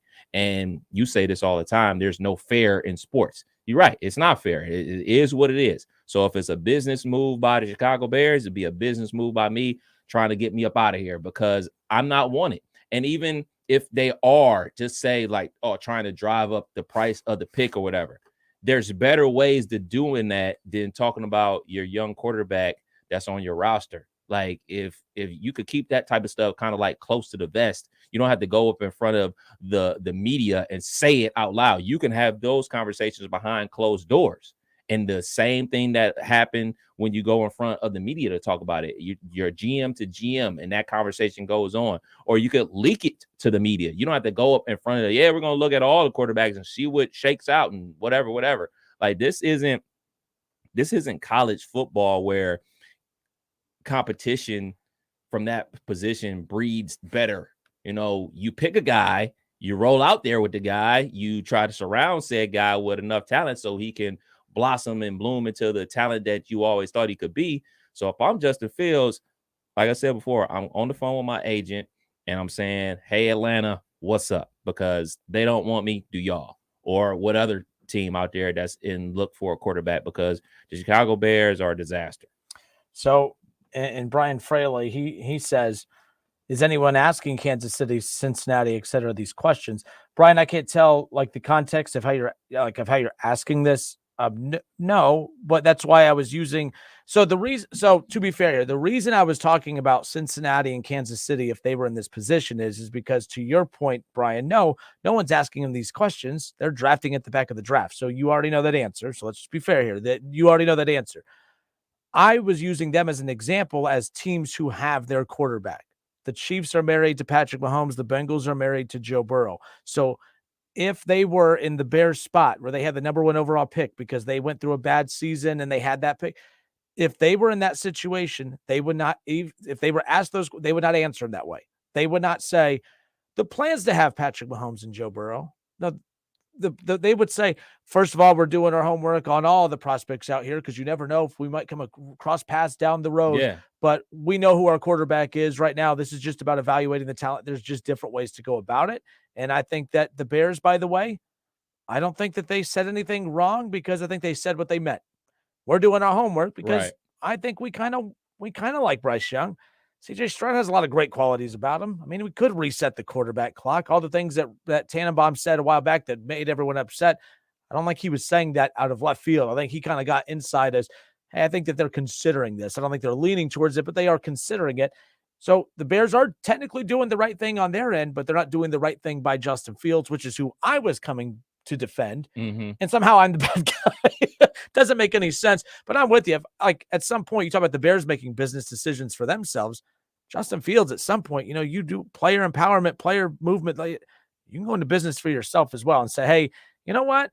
Actually, your plan is for me to be. I don't think my plan is to be your quarterback. Right. Get me out of here. And that's the other thing about it. So say that they do go ahead and draft a quarterback, be it C.J. Stroud, be it a Bryce Young, or Will Levis, whomever that they desire, and the younger quarterback, the rookie quarterback, they start that quarterback, and Fields is the backup, and he's just sitting there.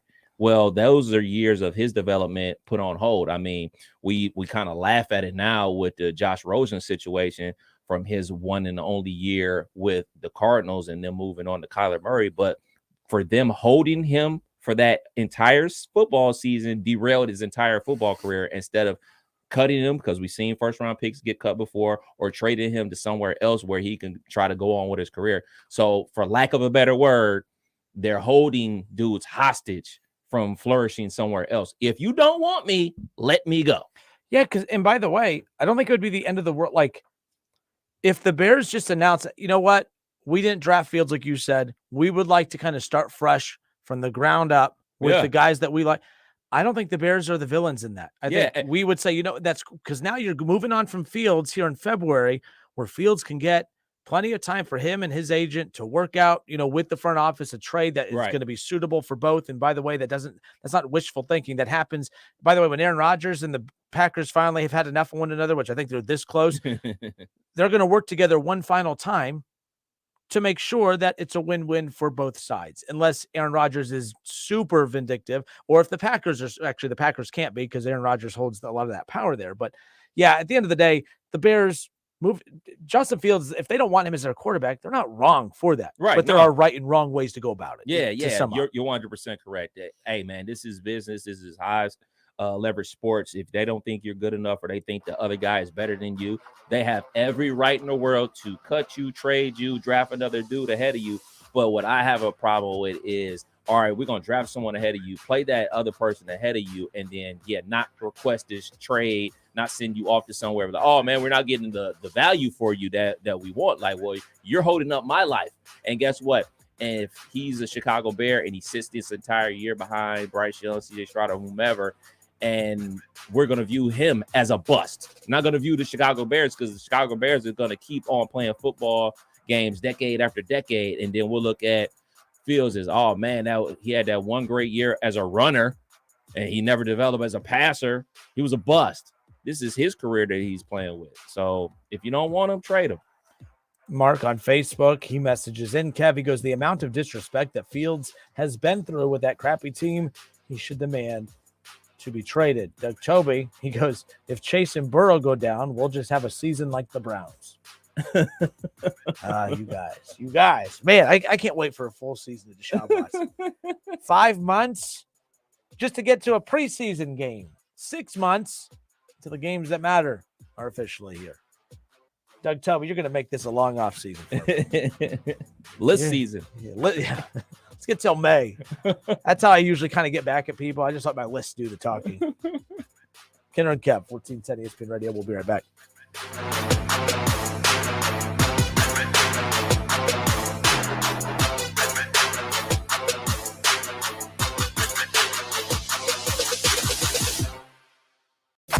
It's the Justin Kinner Show with Kev Nash on 1410 ESPN Radio.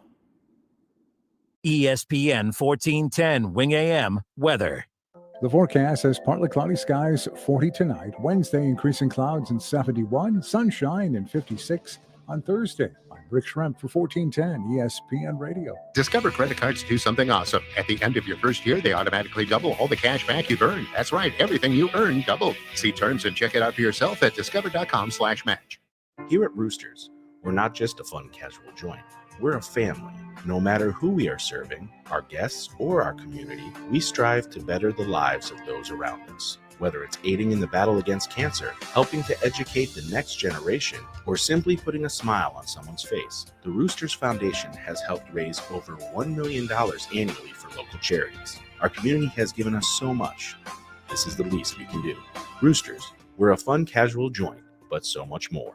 Diabetes, high blood pressure, anxiety meds, everyone's on them. If you're a 50-year-old male, maybe a bit porky, and you may even have type 2 diabetes, $1 million of term insurance may only cost you about $200 a month. Call Term Provider. Speak with Big Lou at 800-444-9336. Big Lou will find a term life policy for you even if you have type 2 diabetes, are overweight, or have high blood pressure. Term Provider has helped thousands of people like you who think they can't afford term life insurance. To buy $1 million of affordable term life for you, all you need to do is call Big Lou at 800-444-9336. Lou will make sure the scales are tipped in your favor. Call 800-444-9336. Big Lou will answer your call and work to fit you into a term life policy that you can afford. Remember, Big Lou's like you. He's on meds too. Call 800-444-9336. 800-444-9336. When we make time to read with kids, children get the message that reading is important and fun. When we read books that have characters of all races, genders, and backgrounds, students discover their own voices and learn from the voices of others. I'm Scott DeMauro, president of the Ohio Education Association. As we take part in Read Across America's celebrations now and year-round, let's come together to celebrate a nation of diverse readers to set up all students for success.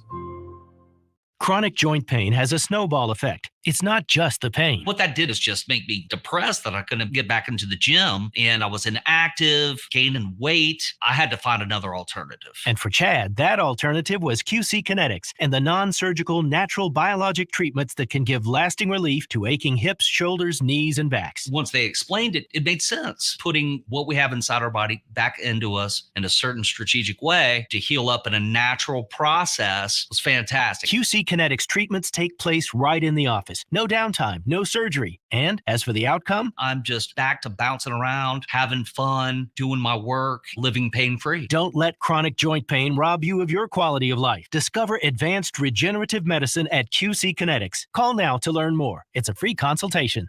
Call QC Kinetics, 937-936-0325. That's 937-936-0325. 937-936-0325. Hi, Greg McAfee here with McAfee Heating and Air. There has never been a better time to start a new career. If you are 18 years or older with a high school diploma or GED and enjoy working with your hands, consider the McAfee Apprenticeship Program, where you will learn everything you need through in-class and on-the-job training. Apply today at mcair.com. That's mcair.com. Are you ready for tax season? Belmont Business Consultants and Tax Services is ready for you. If you want to come in person, it's a safe environment. Or you can just drop off. Belmont Tax also provides a completely virtual, secure client portal. For business or personal, if you want the accurate deductions you deserve, contact Belmont Tax in Dayton and Eaton. Go to BelmontBCTXS.com. BelmontBCTXS.com. I'm Kareem Abdul-Jabbar. I learned about atrial fibrillation the hard way. My symptoms would come and go. Shortness of breath, fatigue.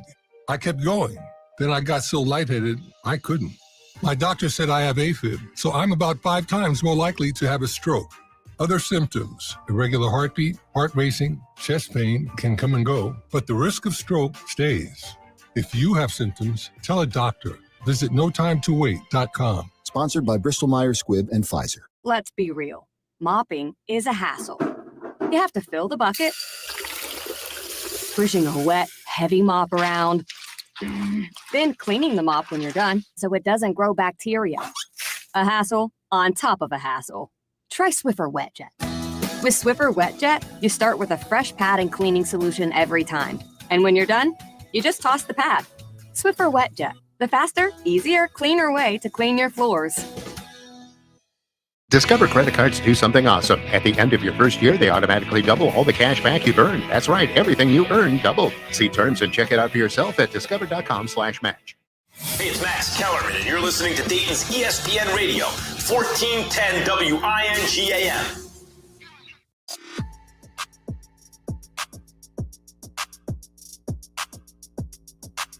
Kenner and Cav back with you here on 1410 ESPN Radio. How about this, Kev? So interesting. Keep an eye on this out of the AFC. This is out of the NFC technically, but I think it does impact the AFC North. According to Dev Kleiman, that multiple teams have expressed interest in trading for Texans wide receiver Brandon Cooks. Houston and those teams have engaged in respectful dialogue. What is that respectful dialogue? As opposed to non-respectful dialogue. Like, I don't get that. But the two teams, one is an NFC team and the other is an AFC team, according to the reports. No deal is imminent, but there is plenty of interest. If I had to guess, Kev, the team out of the AFC has to be the Browns. Deshaun Watson did an interview over the weekend and said that he was going to be spending some time with DeAndre Hopkins coming up. Mm-hmm. And I was all about that until Jack Dunn came on the show last week, and he has kind of scared me off of teams investing. The Cleveland Browns could really become the New Orleans Saints with Michael Thomas if the Browns aren't careful with the DeAndre Hopkins thing. Like, DeAndre Hopkins is in his 30s. That's old for with as much emphasis as we put on the passing game in the NFL today. A lot of expectations and a lot of responsibility will be put on DeAndre Hopkins. And it's going to be an expensive ask. Like, the one reason he wants out of Arizona is because he knows he could force a trade and wants that extension. And in today's climate, he's going to be able to get that kind of money. And that's what's wild. And if I'm the Browns, this goes back to what I told you earlier. I like, the fact that Jesse Bates is available, but he wants to be a top paid safety in the NFL. I don't know if the Browns can afford. I don't know if they can afford to go another position route, making him one of the top paid positions or one of the top 10 players at that position in the NFL when you already have invested so much. But Hopkins is interesting. But if Hopkins doesn't work out, Brandon Cooks seems like a safe route. But the thing is, Kev, the Browns need a number one wide receiver. Who is so the Chiefs don't have a number one wide receiver, but they have a number one target in Travis Kelce, as we've talked about, right? The Bengals have their number one target in Jamar Chase. You look at the Eagles, and they have A.J. Brown. And this is something that your team's going to have to figure out. Like, you have a lot of very good weapons, but at some point, your identity is what? The identity of the Bengals is, yes, Joe Burrow. Like, it's always your quarterback, but the identity is the pass game and the connection between Burrow and Chase. The Chiefs, pass game, Mahomes, Kelce. The Eagles, they're very balanced because they rookie quarterback deal, but we're about to see them have to really kind of hone in on a craft. They are moving on from Sanders, by the way. His rookie deal's up. They're not extending that, so they're going to just draft another running back. So that shows you the direction. A.J. Brown is their identity with the passing game of Jalen Hurts. The Browns' identity, this is what I was talking about last week. Browns fans got super ticked off at me. Their identity is something that only teams with average quarterbacks have, and that's an elite run game. Like, I think your team's in that boat right now, where at some point your team has to decide we got to go after and I'm saying DeAndre Hopkins, but I'm using him as a type of player, not the name itself. At some point, the Steelers have to go get that type of guy. Right. At some point, or they have to develop that type of guy, like you had with, So I don't know what the identity of the Steelers are right now. They're in that transition phase. They're a run game, but they're developing a quarterback. But if you look at the elite teams around the NFL, they're all like, look at the Bills. You look at everyone that's in the mix for the Super Bowl. It's all quarterback, passing game, elite wide receiver, elite quarterback. The Browns just have a lot of good, and that's what they are. They're just a good football team, but they have a quarterback that's paid to make them elite. But how can you have him make you elite when you don't have him a true number one guy? I like Amari Cooper, but he's not Jamar Chase. He's not Travis Kelce. He's not A.J. Brown. You know what I mean? He's not Stephon Diggs. So that's my concern with the Browns. I would almost rather them take a chance going after DeAndre Hopkins because that's the formula for success in today's NFL. I think if the Browns are the one in the mix to go after Brandon Cooks, I don't know if I'm a big fan of that, to be quite honest. If you didn't have Amari Cooper, I'm fine with going after Brandon Cooks, but I don't know if Amari and Brandon Cooks equals Jamar Chase, equals Travis Kelce, equals A.J. Brown. Do you know what I mean? That's what I'm worried about. DeAndre Hopkins will be 31 in June. So is that old? I'm 33. I feel old. About to be there. About to be old. But my question is, for Browns fans, how do y'all feel about Donovan Peoples-Jones? They're going to extend him, and that's why I don't want Cooks. You have a lot of similar like Cooper, very good route runner, very good wide receiver. I don't think he's an elite number one, but he's a number one. Donovan Peoples-Jones is a true number two. But if you are the Browns, you go get Cooks. Now you just have a lot of cooks in the kitchen, if you will. And I don't think who's your number one guy. I think, like I said, with the Bengals, yes, they have T, yes, they have Boyd, but they have Chase. It's Joe Burrow and Chase. That's what stirs the pot. Mahomes, Kelsey. It's what stirs the pot. I don't know what stirs the pot. Actually, I do know what stirs the pot in Cleveland. It's Nick Chubb. And unfortunately, that's not the formula for Super Bowl success in today's NFL. And that's what concerns me. So if it is the Browns that are targeting Brandon Cooks from the Texans because of the relationship that Cooks had with Deshaun Watson in Houston, I don't think that's a good idea. I don't think I wouldn't be doing jumping jacks if the Browns get Cooks, to be quite honest with you, Kev. That's just kind of where I'm at with this situation. I am curious. Not Bengals fans. I don't need y'all hating. But your thoughts? I don't know, man. It just seems like Brandon Cooks is always a name that people say, yeah, I'll take him. So, I mean, he's been with the Saints, he's been with the Patriots, been with the Rams, now he's with Houston, and he's going to be somewhere else next year. Has he been around that long? Yeah. Wow. Yeah. I mean, he's bounced around the league quite a bit. He's always a guy like, oh, yeah, we'll take him. He's a good receiver. Is he the receiver that's going to put you over the top? You are right. The Rams, too. The Texans, Rams, Patriots, Saints. Or the Saints, Patriots, Rams, then the Texans. So, yeah. Is he the guy that's going to put you over the top? I'm not sure if he's that type of wide receiver. The Browns, you have a short window. I think any moves you make now, like I do believe if they don't make one move, they're still a very, very good offense. I mean, Deshaun, Cooper, Donovan Peoples-Jones, and Njoku, you know what I mean? Like they'll David Bell maybe takes a big jump from one year to the next. Maybe they draft someone, whatever. But if you're going to go get a receiver, go get a receiver. Don't go get Brandon Cooks. Don't go get DeAndre Hopkins, even if it's for a 1 to 2 year run. But Jack Dunn last week, the salary cap expert with 24/7 Sports and the Orange and Brown Report, he brought up a good point. The reason teams go all in on pass rushers and all in on cornerbacks, like what the Rams do, is because those guys will have value that you could extend their shelf life. You could give them extensions and kind of spread out the money. Wide receivers, when a wide receiver loses its value, it loses its value. There is no point in continuing to extend a wide receiver shelf life. Like even Jalen Ramsey, who's going to be made available, reports so he could potentially be made available for trade. You can keep extending him. He's still going to be valuable to you. Once DeAndre Hopkins loses it, he loses it. Like wide receivers die quickly in the NFL. We talked about this with Charles Woodson. Once he was no longer an elite corner, he made the shift to safety. Yep. You know what I'm saying? And that's what's going to happen with Jalen Ramsey at one point. He's still a good corner. He was elite. Now he's good. And then once he's not good at corner, he'll move to safety and have extended shelf life. And then you talk about rush ends. Rush ends, all right, they come in as a league as Hellraisers getting, 10, 15 sacks a season, playing a ton of snaps, and then they become third down specialists. Or then in the case of Clowney, like, hey, man, he's big enough to play inside. Then you bump him inside. So you're right. Like different positions call for different things. So yeah, you're right. Like once a receiver loses his wheels and his ability to be super explosive. I mean, we've seen it with AJ Green. We're seeing it with Julio Jones, and we could potentially be seeing this with DeAndre Hopkins. We'll see what happens. But like I said, from a Browns fan perspective, I don't want Brandon Cooks, but I do believe they're the team engaging. So Dov Kleiman says that the Texans have been approached by one AFC team, one NFC team, when it comes to working out a facilitated trade for Brandon Cooks. And I think that team's the Browns, and I just don't want it to be. I don't. I'd rather them take a chance with DeAndre Hopkins. If you get Hopkins for 4 years and he gives you 2 elite years, that's what the Browns are in a window where they have everyone for at least 2 more years. So I'd rather just at least try to get those 2 elite years out of Hopkins and then just take the bad with the good later. Hopkins, or with the other guy, Cooks, he can give you 4 good years, but how's that different than what Peoples-Jones is going to bring you? How's that different than what Amari Cooper? So we'll see what ends up happening. Real quick, Logan Ferris, he says Jalen Ramsey being able to play safety is the only reason the Bengals would make sense. And that's one of those too. You could have that. And I agree with you, Logan. Jalen Ramsey does he's versatile. So you can play him in the court. You can play him at corner, safety. He played outside corner. He's played nickel corner. He's played safety. You can bounce him all over the place. He's an elite Swiss Army knife in the secondary.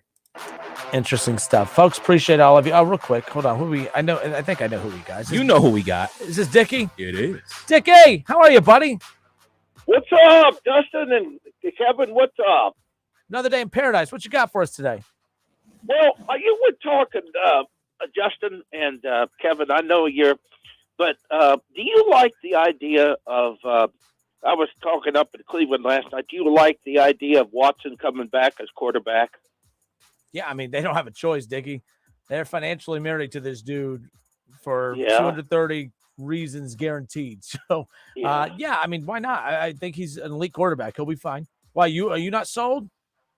No, but you know what, though? I think the best thing has happened. You know what? What's that? We were in every game last year, but you know what? That new defensive coordinator, I think, was not going to – I think they're going to, win maybe 6 or 7 this year if they get going, because the offense looks pretty good, That's what we're hoping, and they got to get that defense fixed and be improved in special teams. The Browns are going to be a significantly better team next year, but guess what?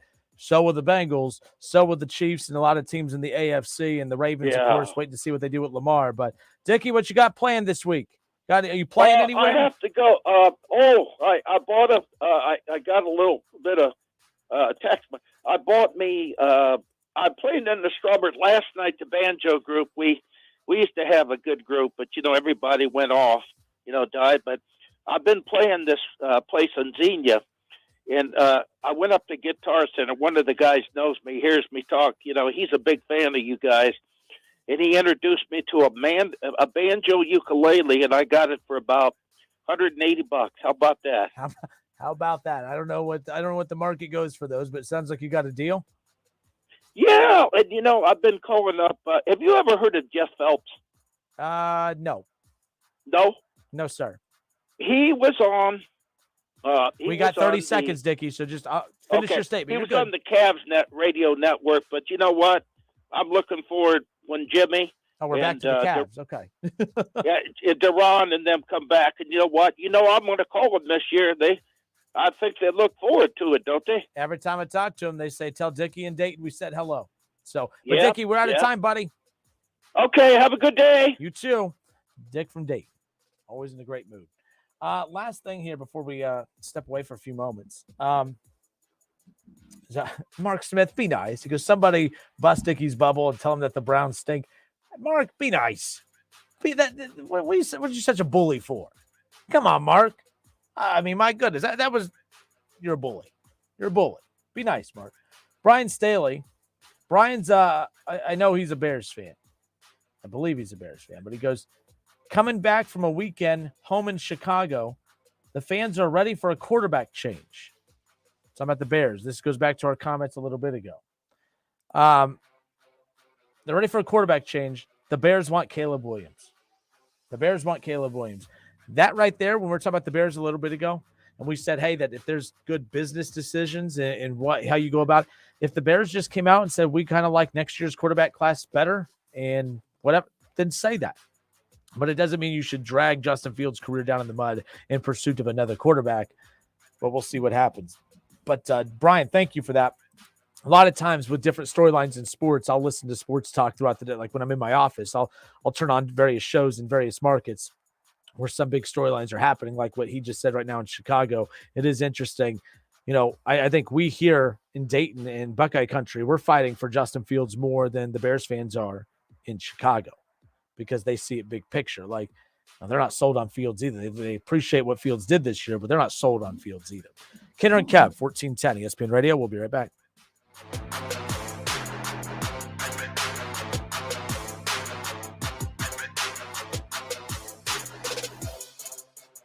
It's the Justin Kinner Show with Kev Nash. Justin, you're awesome, baby. Right here on 1410 ESPN Radio. College basketball frickin' heats up this year like never before. Frickers brings back a fan favorite, frickin' street tacos that add to the drama that the tournament provides. Frickin' chicken tacos, char-broiled chicken tacos, and Mississippi barbecue taco. Frickers also scores with a 48-ounce personal pitcher of ice-cold domestic draft beer for only $6.50 all the games. Frickin' street tacos, $6.50 personal pitchers, nowhere else but the home for fun, food, sports, and spirits, Frickers. You have empty office space to fill or home office to create. You know what you need. You know what you'd like. But you also have a pretty good idea after you've shopped around the usual places what you need and what you like might not happen. Well, then you haven't been to Charles Larrick's Warehouse Outlet. Nobody has their selection. Nobody has their discounts. And every week, there's something new. If you need office furniture, Larrick's Warehouse Outlet can sell it to you for half the price and below manufacturer's selected prices. Half price and below on hundreds of items. Selection from budget to the best. Really, desks from $50 to $5,000. Filing cabinets from $25 to $500. Before you go anywhere else, do yourself a favor and come to Larrick's Warehouse Outlet. With 25,000 square feet of selection, you're not going to go anywhere else. Larrick's Warehouse Outlet at 23 McOil Avenue, Dayton. Open Monday through Friday, 9 to 6. Larrick's, continuing the tradition. $5,000 sign-on bonus. That's right. My friends at Cordell Transportation are now hiring experienced Class A CDL drivers with excellent work history. If that's you, apply now. Cordell Transportation offers home daily dedicated lanes, no-touch freight, and brand new equipment, plus a $5,000 sign-on bonus paid over 18 months, paid orientation, and company 401k with company match. Apply online at CordellTransportation.com. Cordell Transportation, driven to succeed. Hey, I'm Andy. If you don't know me, it's probably because I'm not famous. But I did start a men's grooming company called Harry's. The idea for Harry's came out of a frustrating experience I had buying razor blades. Most brands were overpriced, overdesigned, and out of touch. At Harry's, our approach is simple. Here's our secret. We make sharp, durable blades and sell them at honest prices for as low as $2 each. We care about quality so much that we do some crazy things, like buy a world-class German blade factory. Obsessing over every detail means we're confident in offering a 100% quality guarantee. Millions of guys have already made the switch to Harry's. So thank you if you're one of them. And if you're not, we hope you give us a try with this special offer. Get a Harry starter set with a 5-blade razor, weighted handle, shave gel, and a travel cover. All for just $3 plus free shipping. Just go to harrys.com and enter code JOY at checkout. That's harrys.com, code JOY. Enjoy. Listen to this station anytime, anywhere on Odyssey. Odyssey is your new audio home for all the music, news, sports, and podcasts that matter to you. Odyssey. That's AUDACY. The road starts here. Sunday, March 12th, the Big Hoopla events return to salute Dayton's rich basketball history. Join us for fast-breaking fun with the Big Hoopla 4-miler at 9 a.m. The race starts and ends at the University of Dayton softball fields. All participants receive a long-sleeve tech tee, a custom finisher medal, free race photos, and tons of post-race food. Register today at DaytonHoopla.com.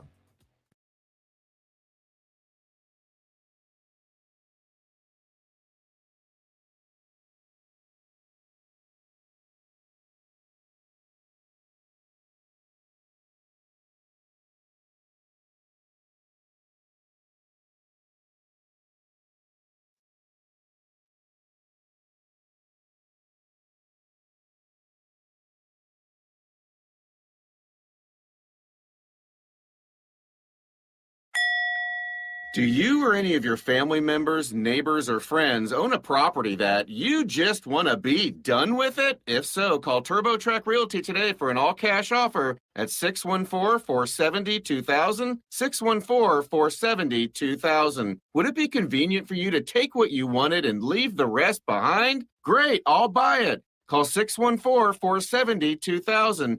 That's 614-470-2000. Discover credit cards do something awesome. At the end of your first year, they automatically double all the cash back you've earned. That's right, everything you earn doubled. See terms and check it out for yourself at discover.com/match.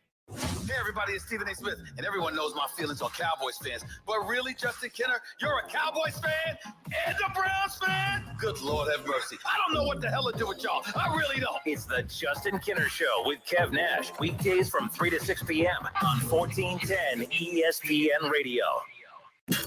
On Twitter, make sure to give us a follow. Search 1410 Kinner for Justin Kinner on Twitter. That's 1410 KINNER. And ESPN Dayton for the station Twitter handle.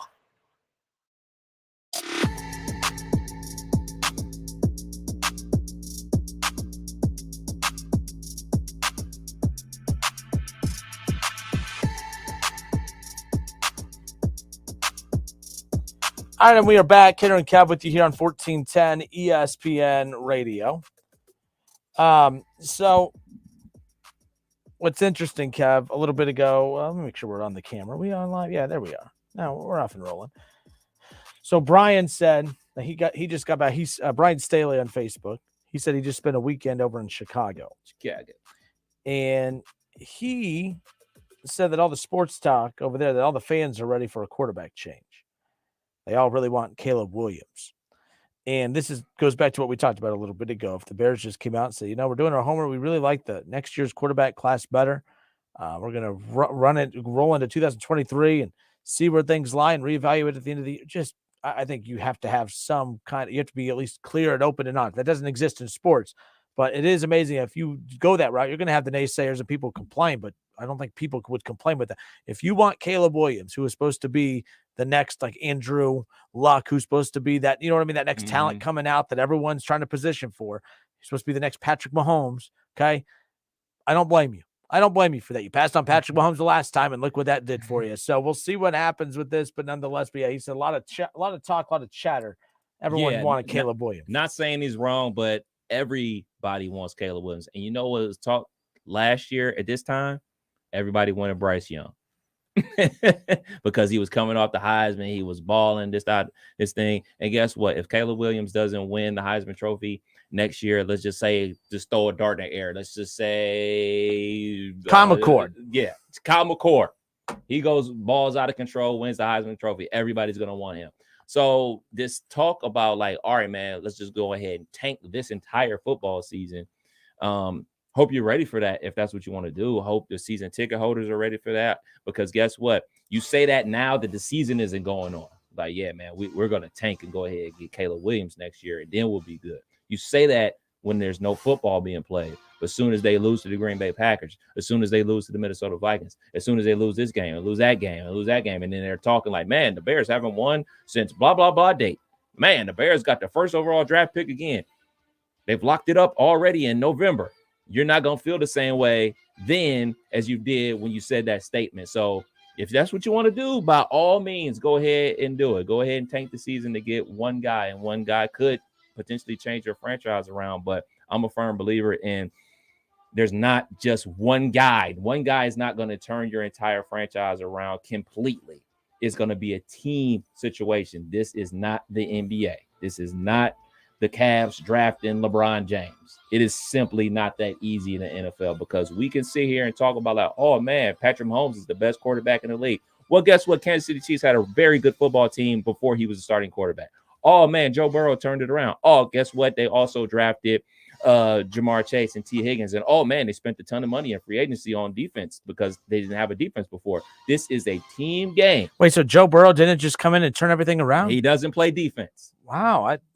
He doesn't sack the quarterback. He doesn't intercept the ball. He throws the ball. He throws it very well. Tough day for the Bengals fans who just figured that out. So I'm just saying, hey, man, it's not as simple as, all right, man, we're going to get this one guy in the NFL, and then all our fortunes will be transformed into a winning situation. And the Chicago Bears have won Super Bowls and been to Super Bowls with average quarterback play before. So that's what y'all want to do. By all means, go for it. Last couple of things NFL-wise before we head to hour 3. The Seahawks would definitely still consider taking a quarterback high in the draft, even if they re-sign Geno Smith. Though Richardson, the quarterback out of Florida, is who Mel Kiper has the Seahawks taking in this draft. In fact, they have the Seahawks moving back, still getting him in the top 10, and then going into it, because I guess Richardson, there's some stuff they have to iron out with him, from fundamental-wise, blah, blah, blah. That's the case for everyone. Right. But be interesting to see that as far as the Seahawks are concerned. Something else, too, but we talked about Leonard Fournette. Asked to be released from the Bucs, and he was granted that release. I found that to be interesting. Just going down the list, there was a ton of news today out of the NFL, of course. How about this one, Kev? The Cowboys are planning to sign Dak Prescott to an extension. We've got a plan to ultimately extend Dak. Now, it's not because they love Dak Prescott, but it's because they don't love the contract and the cap hits that keep working against them. As we learned with Jack Duffin last week, keep extending that contract. It takes less and less off the annual books. You have more money to work with to give him weapons so that they can find more weapons to disappoint their fans come playoff time. So there's that. What was the wide receiver for the Giants that they cut today? That was supposed to. The Bengals wanted him bad too. The great fleece of 2020 or 2021. Yeah, He ran the price up by going to meet with the Cincinnati Bengals. Ultimately, he got signed by the Giants, and I'm sure the Bengals are super glad that they didn't sign him because I think he had 1 touchdown catch in 2 years with the Giants, if I'm not mistaken. Galladay. Yeah, Galladay is that guy. So, he won. I mean, it was bad. He was not good. Bengals fans were upset that they didn't land him too. And all the smack talk I see them talk about, you guys have the best receiving core in football, but y'all wanted him. You wanted him bad. Y'all really wanted him. But he did. He used the Bengals to go get a good deal. And, hey, it worked out for everyone. It worked out. Yeah, you're right. It worked out for everybody except for the Giants. The Falcons benched they benched Marcus Mariota in Week 15, and they officially moved on from him. The move saves Atlanta $12 million in cap space, and they have almost $65 million to work with now, second most behind the Chicago Bears. Lamar Jackson. Yeah, so I mean they're in that running to do it too. So lots of interesting notes today out of the NFL. NFL teams with the most cap space as of right now: the Bears at $97 million, Falcons at 55 or $60 million, the Raiders at 43, the Giants at 43, the Bengals at 38, and the Patriots at 36. We had Jack Duffin on last week. He believes the Browns will be in that 60 to 65 range for the 2023 season. Once they restructure all these deals. And they're waiting again for Lamar to be tagged and then waiting for that post-June date when they release John Johnson. So there you go. All right, folks. Hour 3, Kinner and Kev coming up next, 1410 ESPN Radio.